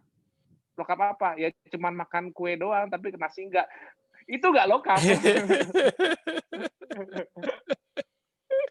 Itu nggak low carb. Makanya jangan heran kalau jadi muncul problem lagi, jangan heran kalau berat badan naik lagi. Dan saranku sama, start kembali. Ini mungkin kalau masih ada yang CLBK juga yang belum mulai daripada nunggu lama kebalas japrianku kayak Mbak Lina, langsung 2-3 minggu konsisten. Anggap aja kayak puasa Ramadan. Setahun nggak pernah puasa, tapi begitu Ramadan bagi yang Muslim, mau nggak mau, suka nggak suka, puasa. Ayo, kalau nggak dosa kan? Itu cuma membatasi jendela makan. Kalau itu bisa niat, kenapa? Ini nggak ada yang nyuruh lapar loh, tetap makan, cuma nunda sarapan, tapi konsisten tidak kecolongan apapun sama 2-3 minggu. Setelah itu, kalau masih ternyata, aduh, habis 2-3 minggu masih pengen buah manis, habis 2-3 minggu masih pengen gorengan, habis 2-3 minggu masih pengen tepung walaupun nggak pengen nasi. Kalau memang masih ada pengennya, jangan lanjutin KF-nya. Iya. Berarti nggak efektif. Tapi aku justru malah mau membuktikan keefektifannya dengan cara mengkonsistenkan seseorang 2-3 minggu aja yang tidak lama. Karena apa? Harus ngilangin kecanduannya dulu. Iya. Namanya kalau orang pakai narkoba, dimasukin panti rehab, jauhin semua dari karbo. Ya, betul. Jauhin semua dari narkotik. Apapun yang berpotensi jadi karbo ya dihindari dulu, ibaratnya disuruh di awal. Strict protokol. Cuma 2-3 minggu kok. 2-3 minggu nggak lama. Tapi itu nanti yang bakal menyelamatkan, kembali memudahkan menjalani lifestyle. Itu rahasianya. Betul. Nah, Ya itu yang sering Mas. Jadi yang perang kecanduannya dulu, betul tuh kata Mbak Andi. Perang kecanduannya dulu ya, karena kita bakal selalu bilang nggak mampu, nggak bisa. Yang belum mulai KF atau yang pernah mulai KF tapi pernah keluar terus mau balik lagi susah, itu sama problemnya. Kecanduannya. Jadi mereka bilang nggak bisanya itu sebelum mencoba. Atau hanya mencoba 2-3 hari tapi langsung aduh belum sampai dapat itunya. Makanya bertahan 3-4 minggu lah, 2-3 minggu lah, nggak usah 4 minggu, 2-3 minggu. Buktikan masih kecanduannya masih ada nggak? Itu kalau udah hilang kecanduannya, selesai, dapat kenikmatannya kembali. Itu yang terjadi kalau itu saranku untuk yang CLBK ataupun yang belum mulai sama sekali. Dan akhirnya alhamdulillah dalam waktu dari bulan Mei itu tadi, Mbak Lina tadi startnya bulan apa, Mei atau Juni tadi sih? Juni. Mei ya? Juni 2020. Dari Juni bisa mendapatkan kembali ukuran pinggang yang diinginkan, itu di kondisi dalam waktu udah sekarang Juli, Agustus, September, Oktober. Ya 3 bulan lah itu hasilnya. Dan sekarang lebih konsisten. Kenapa? Karena ya itu udah benar cara pola pikirnya. Tidak lagi targetkan berat badan. Dan juga udah benar tidak bolak-balik nimbang. Ya iyalah naik turun. Kalau aku malah kalau kebanyakan cewek stres, berat timbangannya nggak turun-turun. Kalau aku stres, beratnya nggak naik-naik. tapi aku kan jarang nimbang. Walaupun aku stres, walaupun aku nggak nimbang, tapi aku nggak stres apa? Ini baju M makin sempit kok. Ya biarin aja cuma naik sekilo di timbangan. Biarin aja tahun kemarin gue 65, baru cuma naik sekilo setahun atau 2 kilo setahun. Tapi berasa banget kok di badan nambah itunya, ukuran. Berarti kan kalau aku kan targetnya kan massa otot. Jadi walaupun aku massa otot itu nggak kelihatan di timbangan, tapi sangat kelihatan di badan. Sama, walaupun penurunan lemak tidak kelihatan di timbangan, kelihatan di badan. Makanya kalau orang yang balik galau timbangan, aku yang jawab sama aku jawabnya juga sama. Jangan mengacu ke timbangan, mengacu ke cermin, pakaian, lingkar tubuh, selesai. Udah itu aja. Cermin, pakaian, lingkar tubuh, cuma 3 doang. Jangan timbangan pagi, timbangan malam, betul, beda. Naik timbangan, coba gini, naik timbangan, beratnya berapa misalnya, 60. Megang 1 liter air, jadi 61 nggak? Megang botol aqua 1 liter, jadi 61 nggak? Iya, pasti naik. Turun dari timbangan, aquanya diminum 1 liter, taruh, naik lagi ke timbangan. Tetap 61 nggak? Tetap. Habis itu turun lagi, ya 6-8 jam, jangan minum apa-apa, biar aja pipis, nggak apa-apa. Timbang lagi, turun lagi nggak? Betul. Turun, oke. Habis turun lagi, makan sepiring. Naik lagi nggak? Naik. Stres deh loh. Makanya gue bilang kalau mau abad timbangan, stres deh loh. Makanya ngapain lah timbangan? Orang yang penting itu cermin, pakaian, dan lingkar tubuh. Itu rahasianya. Dan yang dirasakan ya. Betul kata Majel, timbangannya dibanting. Kesel. Pas kemarin udah turun 2 kilo, kok malam ini naik lagi 3 kilo. Aduh, stres ya. Jadi timbangan kue aja udah. Lagi kadang visual, karena naik dan turunnya timbangan itu bukan direct proporsional per harinya itu dengan jumlah lemak yang ditambah atau dibakar, nggak sedirect itu. Kalau jumlah lemak yang ditambah atau berkurang, ya kelihatan dari lingkar pinggang, lingkar lengan, lebih cabi, lebih tebal kulitnya, itu yang paling akurat. Oh, lemakku bertambah, oh lemakku berkurang, itu. Nah, makanya selalu ingat itu rahasianya. Terus apalagi tadi pertanyaan Mbak Lina, ada lagi tadi apa Mas Budi ingetin? Iya. Aku tadi udah kirim Mas di WA, ada yang japri ke aku, ada pertanyaan tadi. Nah, aku sambil merangkum. Yang Mbak Erlina dulu, yang Mbak Erlina tadi juga ada yang mau ditanya ke aku tadi, apa tadi? Masalah ini ada nyeri di lutut, topus di lutut, ya kan? Sama kadang-kadang di lutut sama di kaki. Itu apakah karena asam uratnya apa bagaimana? Ya, pokoknya intinya kalau jadi gini, ada orang kenaikan asam urat di kondisi ketosis itu fisiologi. Cara membuktikan ini fisiologi gimana? Kan biasanya orang kalau mikir, oh kolesterolku naik, asam uratku naik. Kalau yang nggak ngerti pasti bilangnya ya lu makannya kayak gitu. Yang ngomong yang orang bukan KF. Dan orang yang KF pun jadi berpikir, iya ya apa aku makan ikan, telur, ayam, daging ini bikin asam urat ya? Tambah tinggi, apa ayam, ikan, telur, daging ini bikin aku kolesterol tambah tinggi ya? Karena dikasih tahu dari pihak luar yang tidak KF, dia ngeliat kolesterol naik, asam urat naik, diberitahu bahwa ya itu lu makannya kayak gitu. Nah, sekarang tes kembali dengan cara, ya udah kalau ini membuat asam urat dan kolesterol naik, gimana kalau itu nggak usah dimakan sama sekali? Aku setuju. Gimana kalau 3 hari tidak makan apa-apa deh? Kita buang faktorial makanan dari kondisi ketosis. Dicek kembali asam urat dan kolesterolnya. Tambah turun apa tambah tinggi?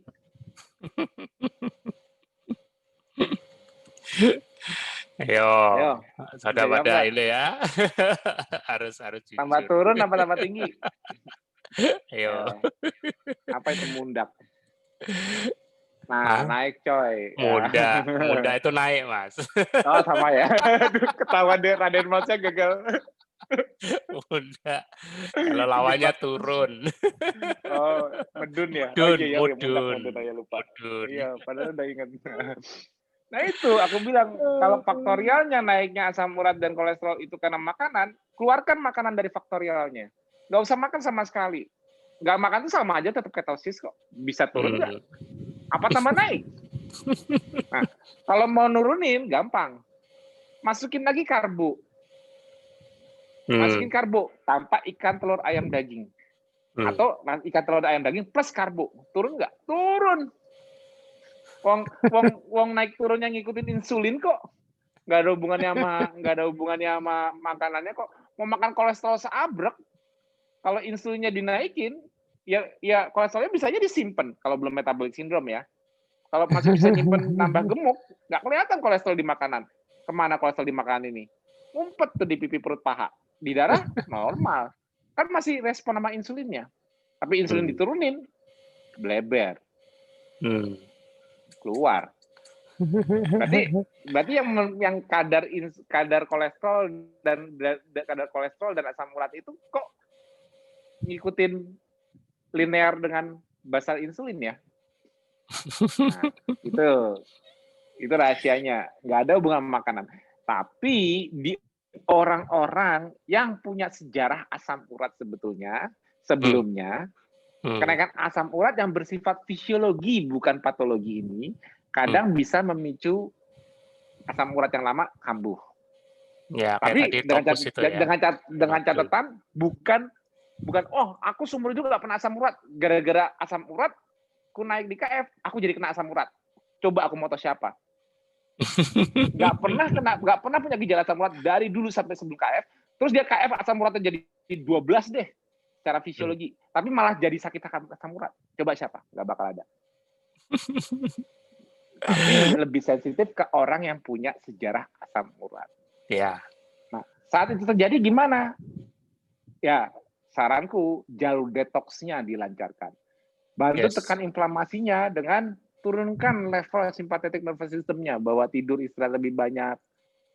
Nah, begitu proses healing krisisnya selesai, insya Allah nggak bakal kambuh lagi asam uratnya. Jadi pemicunya bukan secara fisiologi, karena kenaikan kolesterol dan asam urat itu fisiologi dari basal insulin. Kalau itu menyebabkan penyakit, manusia selesai, nggak boleh nggak makan. Karena kalau semua manusia di dunia ini nggak bisa dapat makanan selama 2-3 hari, terus kolesterol, asam urat pada naik, itu semua jadi pada sakit, ya berarti sistem biologi manusia desainnya jangan kayak gitu. Sistem mesinnya biologi manusia jangan didesain kalau nggak makan kok malah naik. Kalau naiknya itu merupakan satu patologi, ya harusnya nggak boleh seperti itu. Berarti harus manusia supaya tetap asam uratnya rendah, supaya kolesterol tetap rendah, harus makan yang unsurnya memicu insulin terus, seperti karbo, dan juga tidak boleh nggak makan. Kenapa? Kalau nggak makan atau insulin jadi rendah, bukan hilang ya, rendah, fisiologinya naik. Nah, sekarang berarti yang dianggap normal ya, berarti kamu harus makan karbo, berarti kamu harus makan terus. Maumu. Itu mah teori sekarang. Coba ditaruh di hutan, kasihan banget orang-orang yang masih jauh dari perkotaan yang nggak ada makanan. Fisiologinya mengharuskan mereka memiliki kolesterol dan asam urat tinggi karena fisiologi.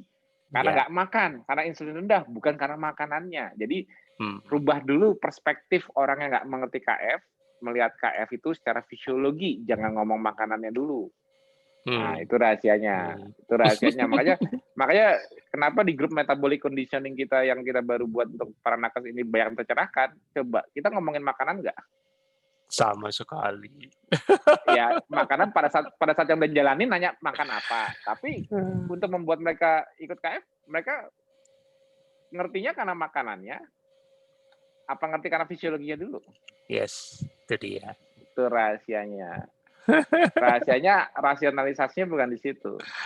Oke, terus apa lagi tadi yang tanyain Mbak Etelnya? Kayaknya sih itu ya.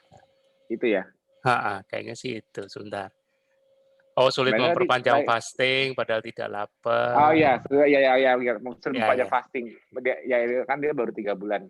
Ya, tadi, terus irama sirkadian tidur cuma 5 jam, apakah ya, oke? Nggak efektif.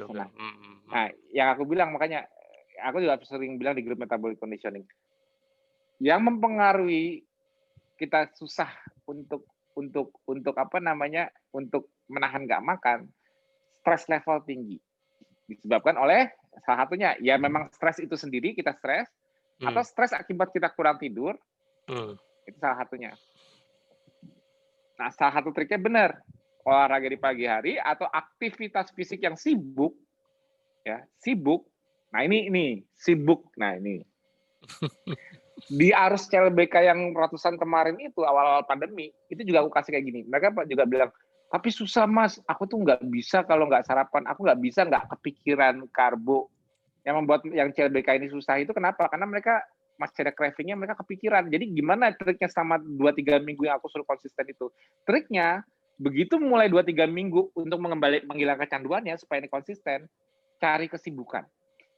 Sibuk dari pagi itu untuk skip sarapan itu paling mudah kalau sibuk. Sibuknya itu apalagi kalau fisik. Entah itu apa namanya? Untuk nginem kah? Beresin rumah apa? Pokoknya sibuk, ngepel apa gitu. Pokoknya menyibukkan diri itu membuat kita lupa makan atau kita punya suatu target tujuan. Ya. Target tujuan, kita mau ada apa, misalnya gitu loh, misalnya kayak tadi apa hobi baru, wah aku pengen kebunku makin bagus, misalnya berkebun, atau aku pengen apa ya kalau tiba-tiba kayak Mas Ebi jadi hobi pengen gimana punya target supaya ototnya nambah, nah berarti kan wah aku jadi rajin olahraga karena aku targetku otot nambah, jadi punya sesuatu yang dipikir bukan gini, aku target mau makan apa ya nanti siang ya. Targetku nanti mau makan apa ya? Jangan wondering jam jendela makan. Jangan melayang-layang jendela makan. Kayak aku aja, aku nggak tahu nanti sore mau makan apa. Ntar sampai rumah Lina makan apa ya? Ntar hari ini siapa yang ngirimin kantor ya? Nggak mikirin. Toto dikirimin aja emang Toto dikirimin aja emang rezeki suhu kok. Jangan kiri. Suhu paling pusing kalau dikirimin tanggung, dikirimin tongcai aja pusing kan. Sempet aja ya tema modus juga. Biarin. Enggak, intinya gini. Intinya jangan ngarep. Jangan ngarep. Tapi kalau aku tadi ngarep sih. Intinya jangan ngarep kita, aku mau makan ini, mau masak ini, mau apa. Itu kalau kebanyakan kalau yang mikir itu di jendela puasa, ya itu. Akhirnya apa? Akhirnya kadang-kadang malah gampang tergoda kalau ada karbo lagi. Ya, itu. Makanya yang membuat orang dari CLBK maupun belum mulai, kenapa ngejalanin KF itu susah? Karena mungkin sebelumnya itu yang fun buat mereka ialah makan. Ya memang sih, aku nggak bohongin, aktivitas di obesogenic environment, kita nongkrong sama temen apa-apa pasti hubungannya makan, ya kan? paling seru kalau nongkrong sama temen di restoran sambil makan, pengen gini-gini. Nah, karena kebiasaan itu, jadi untuk memudahkan itu kita harus sibuk kerjaan sibuk balesin Japrian kalau mau bantuin aku boleh monggo. Sibuk aja pokoknya. Sibuk selain makan. Itu mempermudah kita menjalani konsistensi memulai 3-4 minggu, 2-3 minggu untuk kembali KF dengan konsisten, maupun yang belum mulai 2-3 minggu aku mau mulai KF tapi dengan aku punya kesibukan. Aku tahu aku dari pagi tahu mau ngapain. Planning hari ini mau ngapain. Planning hari ini mau produktif atau gini, aku mau dagang sekarang. Ya mau dagang makanan kayak mau dagang baju apapun gini, aku mau nambah peluang bisnis deh. Di zaman pandemi kan, ya gimana kita kreatif bisnis dong, gimana cari usaha, oke misalnya gitu. Udah malah fokus di situnya. Kalau orang sibuk itu rata-rata lupa makan, itu pasti. Ya. Kuncinya membuat kita lupa makan itu sibuk. Makanya kalau kita sibuk ngapain, ada sesuatu yang kita harus itu yang membuat kita itu nggak kepikiran makan. Orang sibuk itu sering lupa makan loh, percaya sama aku.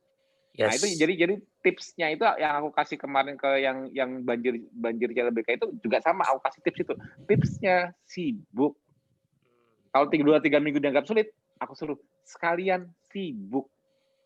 Itu rahasianya. Nah, alhamdulillah kan berhasil kan. Nah, jadinya karena kalau sudah 2-3 minggu craving udah turun, dia pas nggak sibuk pun udah nggak masalah. Kenapa? Karena cravingnya udah kalah. Yang susah itu kalau craving masih ada dan dia nggak sibuk, itu susah. Ya. Yang bikin susah apa? Dia masih ada cravingnya, dia masih ada kecanduannya, dan dia nggak sibuk. Susah jalanin KF. Ya. Kenapa? Karena yang dia pikirin pada saat hari pertama, hari kedua, ketiga makan apa ya? Makan apa ya? Aduh. Terus kalau dia sibuknya ketemuan jajan sama orang di luar, atau di kantor dia masih ada nawarin karbo, masih akhirnya gampang kalah lagi. Itu kendala. Jadi kunci utama sibuk, ya.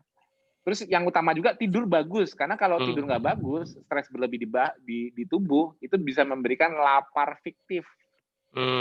Lapar fiktif apa? Nggak lapar tapi eager. Ya makanya aku bilang fisiologinya nggak butuh energi karena udah buka kulkas. Tapi stress eating-nya masih jalan. Stress masih eating. Ada.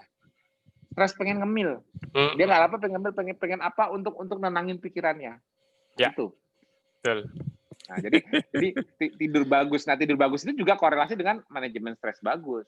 Kalau tidur bagus, manajemen stres berlebih karena suatu masalah, itu juga membuat fiktif, lapar fiktif. Bukan lapar fisiologi. Nah, itu. Makanya tadi kan tadi sore kan aku ngomong di grup kan, aku bilang gimana tipsnya untuk itu, untuk tidak stres? Mbak Uwi tuh yang nanya. Tidak stres, bisa handle stres kerjaan. Gimana caranya? Kita kan nggak tahu masalah duniawi kan banyak. Kerjaan kan bisa melimpah misalnya. Kita nggak tahu apa yang kita hadapi besok, tantangan apa yang bakal membuat kita stres, kita nggak tahu. Tapi dengan cara kita olahraga di pagi hari, buka kulkas, stres yang disebut stres, basic stres itu ialah gini. Kalau aku kasih contoh tadi di grup gini, kalau orang kemampuannya cuma ngangkat 5 kilo, tapi disuruh ngangkat 10 kilo, stres nggak? Stres. Stres kan? Artinya gini, kata stres itu artinya permintaan yang melebihi kemampuan. Itu yang membuat stres. Permintaan yang melebihi kemampuan itu yang membuat stres. Kemampuan apa? Kemampuan untuk melakukan fungsi. Fungsi apa? Fungsi yang diharapkan misalnya gini. Kalau aku dari 5 kilo, disuruh 10 kilo aku nggak kuat, membuat stres berlebih, artinya apa? Fungsi untuk mengangkatnya, energinya nggak bisa keep up untuk mengcover 10 kilo. Energinya mengcover 5 kilo. Ya. Kalau otak, stres masalah sesuatu, misalnya membutuhkan kecepatan berpikir, kecepatan mencari solusi, dikasih problem, solving-nya lambat, itu kan membuat stres kan? Demand permintaan untuk di-solve-nya besar. Tapi kita untuk berpikirnya sampai situ kita nggak kuat. Itu stres. Artinya apa? Artinya otak kita untuk mencapai kecepatan memberikan energi ke otak untuk suatu problem ini tidak solving. Kita tidak bisa men-solving masalahnya. Atau masalahnya numpuk ke kita berlebihan, kita kapasitasnya cuma segini. Akhirnya apa? Balik lagi ke energi yang dibutuhkan atau jalur yang diperlukan itu belum siap. Jalur pola berpikirnya, jalur kognitifnya belum siap untuk suatu masalah baru yang lebih berat dibanding kemampuan. Itu yang menimbulkan stres. Nah, jadi kenapa aku bilang cara mencegah stres salah satunya ya dengan olahraga.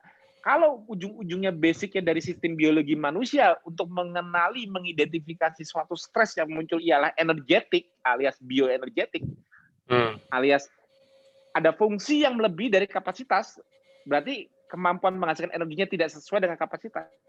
Berarti kembali ke bioenergetik, ke bioenergetik level dari respirasi kan. Olahraga itu di pagi hari membuka kulkasnya, menyediakan bahan bakarnya. Free fatty acid-nya lebih banyak di darah setelah olahraga, lipolisis meningkat, ketogenesis juga lebih meningkat, gula darah pun juga lebih meningkat. Jadi kayak disediakan bahan bakar yang siap digunakan untuk menghadapi stres apapun yang mau dihadapi. Kita nggak tahu nih di kerjaan nanti, nggak tahu nih aku japren konsulnya kayak apa, nggak tahu nanti aku bakal di kantor ketemu pasien seperti apa, misalnya nakes. Nggak tahu nih aku masalah di kantor kayak apa. Jadi stres yang hubungannya dengan fisik maupun pikiran, basic level terbasicnya ialah kemampuan kita untuk provide energi yang dibutuhkan, minimal itu. Walaupun kita nggak tahu nanti kita tetap bisa keep up apa enggak dengan energi yang sudah disediakan. Tapi kalau kita sudah menyediakan energi sebelum kita menghadapi stresnya, kita lebih bisa coping. Cope itu maksudnya lebih bisa coping, lebih bisa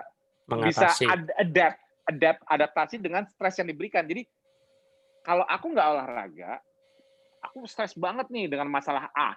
Tapi kalau aku olahraga, masalah A yang sama, stresnya tidak berlebih. Gitu loh. Jadi kita bisa cope, bisa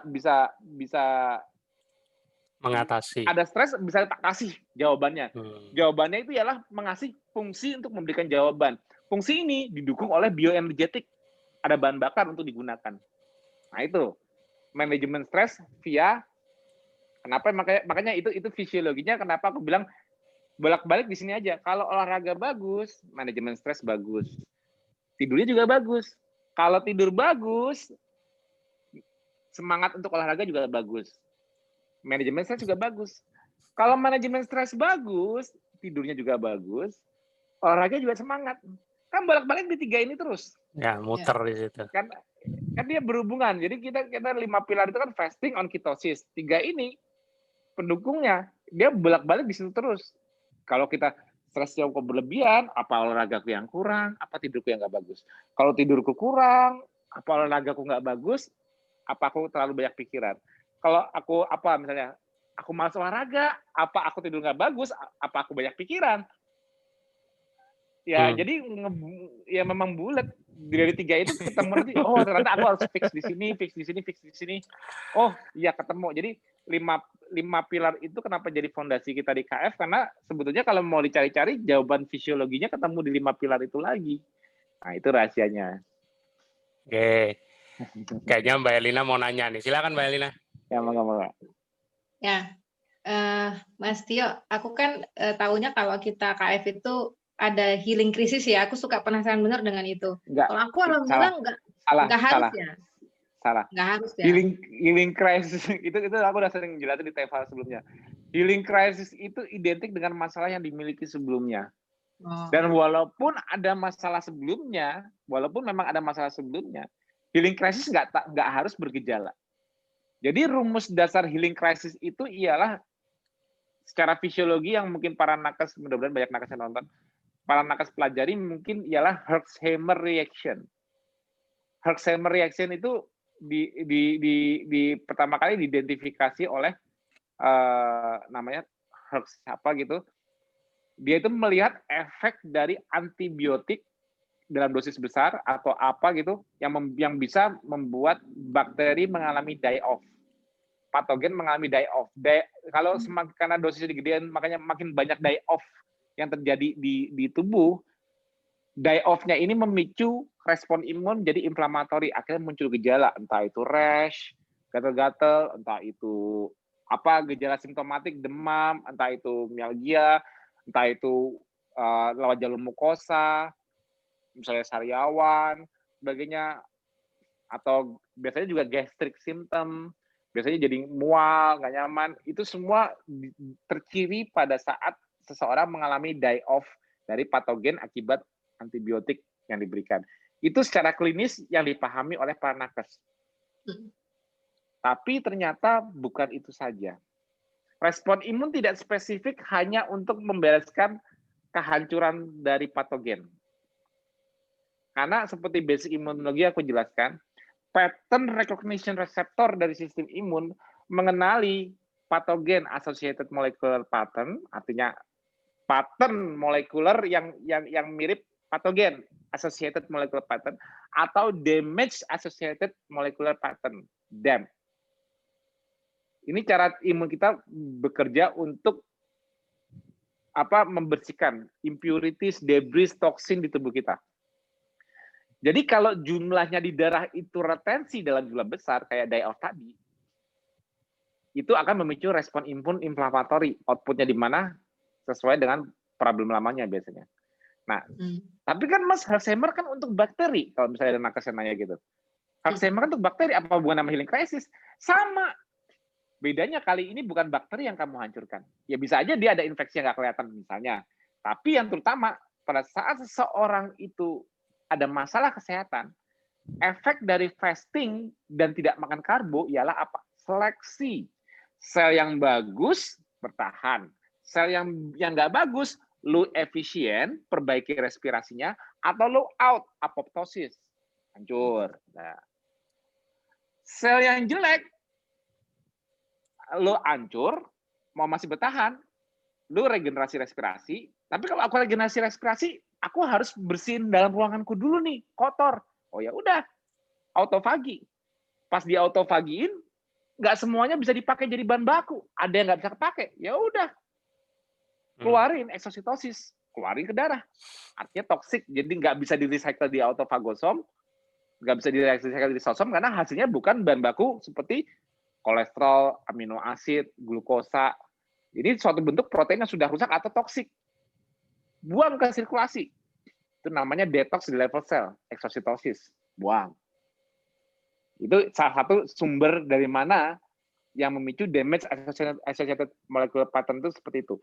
Entah itu dari sel yang terseleksi hancur, entah itu dari toksin yang dikeluarkan oleh sel tersebut dalam usaha sel tersebut menuju efisien, baru dengan mengeluarkan toksin dan autofagi, baru mitokondrianya bisa membaik, mendukung untuk di kondisi fasting on ketosis, tidak sering makan dan tidak makan karbo, jadi tidak ada energi cepat. Kalau mau gula harus minta demand, nggak disuplai terus. Jadi sama seperti yang terjadi pada sel yang aging. Sel menua, ciri-cirinya ialah apa? Fungsinya menurun. Karena apa? Bioenergetiknya menurun, respirasinya menurun. Yeah. Lu mau tetap ada di tubuh orang yang jarang makan dan tidak makan karbo, lu mau tetap ada di sini, lu harus rejuvenate atau out sekalian. Rejuvenate atau out sekalian kalau masalahnya karena aging. Ya. Artinya dikondisikan seperti itu, sel yang aging pun berusaha memperbaiki diri. Entah itu membereskan agregat proteinnya di dalamnya lah, membereskan semua toksin dikeluarkan keluar. Ya. Memicu mitokondria biogenesisnya sehingga jumlah mitokondria bertambah sehingga menghasilkan energi lebih mudah, bioenergetik meningkat karena mitokondria biogenesis. Akhirnya sel yang tadinya aging, yang sudah mengalami aging ini, penuaan, respirasi turun, membaik, mengikuti compete dengan sel-sel yang jadi saat kita kondisikan di kondisi fasting dan tidak makan karbo, artinya kita harus efisien untuk coping semua sel tubuh kita untuk supaya compatible. Ya harus rejuvenate, harus self renewal, harus untuk melakukan itu semua. Kalau harus membersihkan dalam dirinya, membuang sebagian yang sudah rusak mati sekalian, itu membuat tubuh harus mengeluarkannya dari sistem. Hasil seleksi ini harus dikeluarkan dari sistem. Sistem detox kita apa? Yang utama urin dan BAB. Semua yang fat soluble BAB dibuang lewat feses. Nanti dibuang lewat bile supaya dia lebih water soluble. Kan fungsi bile itu kan sebetulnya kan juga untuk pengemulsi, membuat lemak menjadi gampang dipotong lipas maupun gampang dibuang di detox. Jadi yang fat soluble toxin butuh bile untuk konjugasinya untuk membuang. Makanya kan kalau bile otomatis kan liver, otomatis kan jalurnya feses. Kalau yang sudah water soluble bisa langsung ginjal, urin. Dua yang utama detox harus berjalan tiap hari. Urin, BAB, paling lambat 2-3 hari udah BAB. Nah itu jangan seblik, jangan kalau nggak kencing seharian itu udah masalah. Kalau kencing itu udah nomor 1, itu harus beres kalau kencing. Tapi kalau BAB sehari 2 hari masih oke. Tapi kalau kencing nggak seharian nggak bisa kencing itu udah selesai. Karena yang water soluble harus lebih cepat keluarnya. Yes. Dan juga di posisi kita dari gemuk menuju lipid droplet di sel-sel adipos yang makin mengecil. Nah, banyak orang yang nggak tahu. Jadi sel lemak atau gudang kita adiposit itu fungsinya bukan hanya untuk menyimpan lemak, bukan hanya untuk menyimpan trigliserid. Salah satu yang kita sudah pelajari, kalau insulin diturunkan, yang kita pelajari cuma taunya lipolisis, trigliserid dipecah menjadi gliserol dan free fatty acid, salah. Ternyata ikatan ester lain, yaitu kolesterol esternya juga kelepas.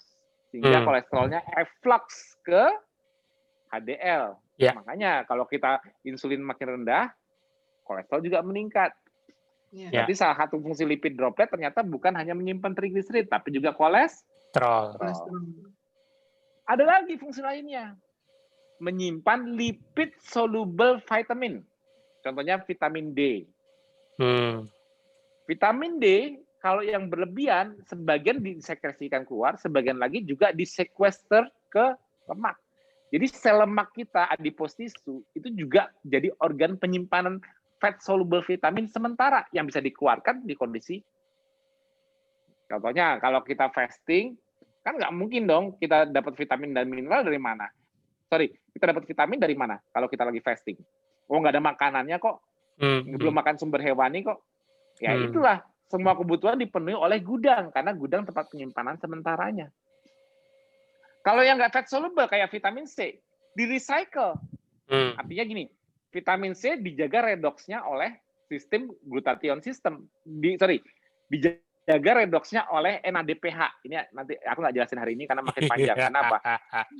Ada di sitoplasma sel itu reduktor terbaik ialah NADPH. Nah, itu dia bolak-balik dia menjaga keseimbangan redox dari vitamin C, vitamin E. Jadi vitamin C dipakai sebagai antioksidan, dikembalikan lagi ke posisinya sebelum kayak dipakai. Jadi tadinya ini vitamin C tadi udah dipakai untuk menerima elektron lebih dari suatu ROS, reactive oxygen species, dikembalikan ke statusnya vitamin C yang belum menerima. Jadi redox dari apa namanya di level sel itu redox dari perpindahan elektron sebagai antioksidan itu bisa dijaga keseimbangannya. Jadi yang water soluble kayak vitamin C ini dijaga komposisinya dengan cara apa? Peningkatan di NADPH. Bukan memasukkan sumber vitamin C-nya. Nah, kalau vitamin D yang sifatnya terdeplet karena terpakai, ada simpenannya. Karena dia ada disequestrasi di sel lemak. Nah, udah tahu kan beberapa fungsi dari gudang kita? Penyimpanan fat soluble vitamin, penyimpanan kolesterol. Kenapa kolesterol disimpan di sana? Karena kolesterol itu bikinnya susah. Ya, mahal. Bikinnya tuh harus anabolik. Bikin mahal. Kolesterol itu jalurnya tuh jalur glukosa. Makanya kalau kita banyak makan karbo, buat kolesterol itu gampang. Kalau nggak makan karbo, buat kolesterol itu susah. Makanya kolesterol dihemat. Kolesterol itu bahan baku yang disimpan, sama seperti vitamin. Kolesterol itu juga bahan baku, disimpan di gudang. Nantinya disekresikan untuk perbaikan repair membran sel, bahan untuk membuat steroid, hormon steroid. Kalau kita nggak makan, nggak bisa makan kolesterolnya hewan. Building block itu, Mas. Nah, bahkan kolesterol yang dipakai buat kan kalau kita mengemulsi lemak itu kan kombinasi antara bile dan kolesterol yang disekresikan. Asam pedu itu kan kombinasi antara bile salt dengan kolesterol. Itu bahkan misalnya ada sebagian bile yang digabung ke feses lebih banyak diserap kembali. Kenapa? Di-retain. Karena membuat bile harus dari kolesterol dan juga kolesterol itu mahal buatnya. Liver merecycle saat dia mendigest makanan, walaupun itu digunakan untuk mengemulsikan lemak, ya nanti dia diserap kembali bersama lemaknya. Jadi bile maupun kolesterol itu juga dijaga keseimbangannya di dalam. Jadi kadang-kadang kalau kita makan kolesterol dari makanan berlebih, kalau memang tubuh merasa nggak kurang keseimbangan kolesterolnya, kolesterol dari makanan di bypass. Jadi dietary kolesterol itu tidak bisa mengganggu keseimbangan di awal. Karena aku udah cukup dari recycle yang aku jalanin. Nah, kalau kurang di kondisi fasting, buka dari gudang. Gudang juga nyimpen kolesterol, Pak. Tenang. Jadi kalau ada kebutuhan hormonal, ada kebutuhan repair membran sel untuk lipid raft dan sebagainya, di gudang punya. Nah, oke, jadi gudang itu fungsinya menyimpan macam-macam. Adipos itu fungsinya menyimpan macam-macam. Dan adipos itu juga kayak organ signaling. Dia bisa mensekresikan adiponektin. Kalau untuk memicu mitokondria biogenesis juga efeknya lebih sehat. Kalau kekenyangan, kita ngisi lemak terus juga mensekresikan leptin. Nah, jadi itu juga gudang itu seperti organ endokrin juga, mensekresikan hormon untuk signaling juga. Nah, yang di-sequestered lagi di-sequestered itu bahasa Indonesianya apa ya? Yang disingkirkan, dipojokkan, yang diumpetin ke gudang, itu nggak hanya bahan baku yang kita penting, tapi ternyata juga usaha untuk menyelamatkan manusia dari toksik. Contohnya, makan obat, tapi tidak bisa dimetabolisme dengan sempurna, nggak bisa dengan sempurna, tapi nggak boleh retensi di darah kan. Jadi di-sequester, disimpan ke gudang. Jadi fat soluble toxin yang tidak bisa dibersihkan dari sistem itu juga disimpannya di gudang. Jadi gudang kita itu menyimpan sejarah penyakit kita juga. Jadi begitu kita mengurus, lipolisisnya dibuka, ya kebukalah rahasianya juga keluar. Toksin-toksin yang di sel lemak juga keluar. Nah, jadi kalau nanya sumber toksin yang untuk memicu healing crisis itu dari mana, Mas? Satu, dari proses seleksi yang aku bilang tadi sel harus survive. Entah lu hancur, lu rejuvenate, buangin toksin dari dalam sel lu, self renewal, baru lo bisa join dengan lainnya yang bisa bakar lemak, yang respirasinya bagus. Karena kalau nggak makan, harus bisa bakar lemak sendiri kan, respirasinya harus bagus, karena lemak hanya bisa dibakar di mitokondria. Memperbagus mitokondria, syaratnya selnya harus bagus dulu, bersihin semua isinya, autofagi. Yang nggak bisa digunakan dari proses autofagi, output dari lisosom nggak bisa dipakai karena sifatnya nggak bisa jadi bahan baku, harus ini nggak kepake dalam sel itu, dibuang, eksositosis keluar juga. Itulah lipolisis mengeluarkan juga racun-racun yang lama. Nah, semua ini berarti pasti HC ya? Enggak. Kalau di saat kita mengeluarkan ini jalur detox kita bisa keep up, feses dan urin keep up, ada gejala nggak? Enggak. Kan nggak ada retensi di sana. Ya. Nah, yang memicu HC apa? Retensinya. Tapi saya lancar BAB-nya, ya bisa jadi BAB lancar, tapi tubuh kamu kecepatannya untuk membuang lebih banyak dibanding kecepatan mengeluarkan. Tetap retensi nggak di darah? Tetap. Retensi di darah memicu damage associated molecular pattern. Atau kalau memang ada bakteri yang bersembunyi atau patogen yang sebelumnya belum resolve keluar, ya memicu juga patogen associated molecular pattern dari innate immune system.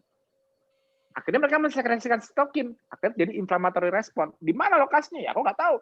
Bisa rash, bisa lewat gusi, sariawan, bisa jadi flu, bisa jadi gastric symptom juga. Oh, terus kalau udah terjadi gitu gimana? Ya logikanya gampang dong. Kalau udah terjadi kayak gitu logikanya gampang dong. Ya kerannya untuk detox digedein. Tapi nggak? Kerannya urin dan BAB digedein. Emang gimana lagi? Kalau mau resolve cara dasarnya ya, bukan ya kalau untuk bantu simptomnya sih boleh aja. Oh, simptom misalnya gejala apa, mau dibantu suplemen lah atau apa ya, itu monggo-monggo aja. Menyamankan diri, merilekskan diri pada saat HC. Lebih banyak istirahat, salah satu usaha.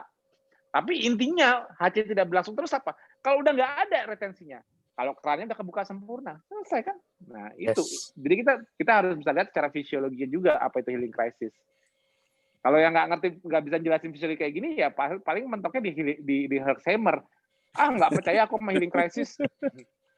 Nah, Jadi semua itu bisa di-explain. Tubuh kita itu sebuah sistem. Jadi kita harus bisa melihat gambaran besar tubuh itu seperti apa dalam mendesain homeostasis yang sebenarnya, walaupun dengan berbagai gangguan hormesis, tapi dia harus berusaha mengembalikan homeostasisnya. Jadi gini, tubuh sistem biologis, mesin biologis yang kalau diancam dia berusaha menjawab. Diancam infeksi dia jawab dengan serang balik dan bikin memori.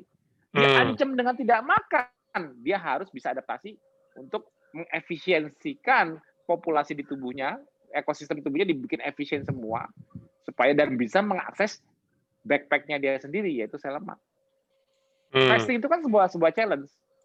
Di challenge tidak ada sumber gula, ya harus bisa dijawab.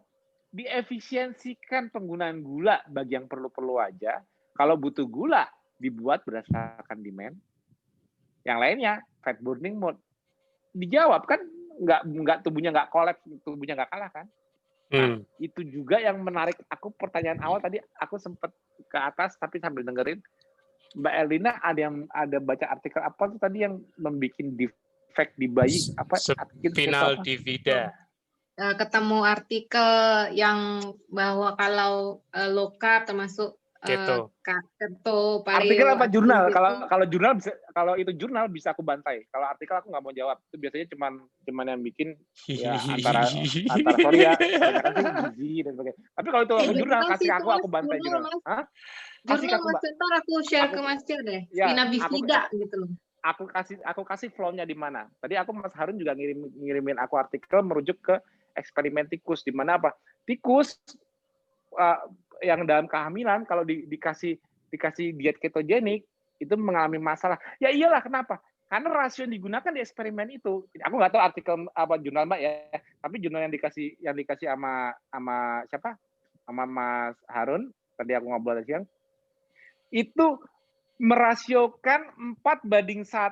Ada gini, kalau rasio itu kalau yang di keto murni itu dibikin makan tapi seakan-akan nggak makan. Jadi rasio lemak tinggi banget, protein rendah banget.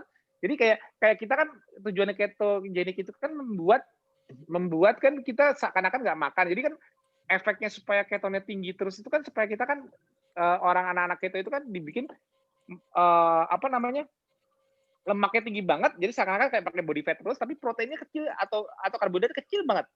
Nah, jadi seakan-akan kayak dia nggak pernah makan karena dia cuma kayak kita puasa minum VCO doang, anggapnya kayak gitulah. VCO dikasih whey dikit set gitu lah. Anggapannya rasio seperti itu. Sekarang unsur grow-nya dari mana aku tanya? Ingat, kalau ingin ngikutin TF aku terus, ngikutin pelajaran biomolekuler dariku, syarat grow itu ialah 1, aktifnya mTOR. 2, cellular signalingnya ialah PI3K. Aku jelaskan kemarin di grup metabolic conditioning. Kunci grow-nya ialah PI3K, AKT, mTOR, pathway. Nah, itu kuncinya. Mau itu growth factornya insulin kah, mau itu estrogen kah, mau itu testosteron kah, mau itu insulin growth factor 1 kah, mau itu somatostedin atau mau itu growth hormone. Ya. Jalur yang terjadi di dalam level selnya ialah PI3K, AKT, mTOR, pathway. Itu nggak mungkin nggak pakai itu. Karena itu basic machinery-nya menggrowkan sel itu proliferate, entah itu sel cancer atau bukan atau sel normal. Intinya kalau kita kalau kita sedang mengandung janin dan janin itu berkembang, coba yang aktif apa? mTOR-nya bukan?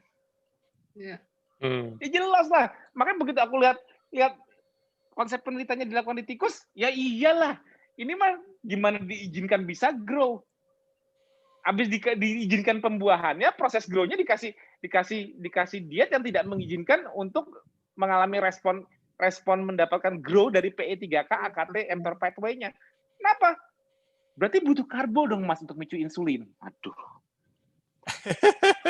Kalau insulin cuma terpicu oleh karbohidrat, berarti karbohidrat itu wajib ada di muka bumi jutaan tahun yang lalu, harus ada di pasar-pasar, di hutan tuh harus ada pohon nasi, harus pada pohon roti, harus ada. Nggak boleh orang nunggu sampai padi tumbuh kalau untuk menaikkan insulin. Dan ternyata tahu nggak? protein itu memicu insulin. Jadi kenapa di jendela makan kita itu kita makan ada unsur proteinnya, itu yang menandakan tubuh kita signalingnya ialah insulin naik. Walaupun naiknya nggak setinggi karbo. Tapi dengan protein, insulin kita naik. Artinya kita siap untuk grow. Entah itu grow yang dibutuhkan untuk proliferasi pertumbuhan otot. Gini, aku pernah share kemarin di grup yang fotoku dari gendut, kurus, terus sampai sekarang. Nah, dari aku yang kurus itu sampai sekarang ini, kira-kira untuk nambah ototku ini butuh insulin nggak? Aku tanya. Butuh. Kalau aku nggak punya insulin untuk menambah grow di ototku, mana bisa? Nah, itu yang aku bilang salah konsepnya ialah dia salah konsep. Dia penelitinya itu menggunakan suatu regimen yang ditujukan untuk terapeutik, bukan untuk grow.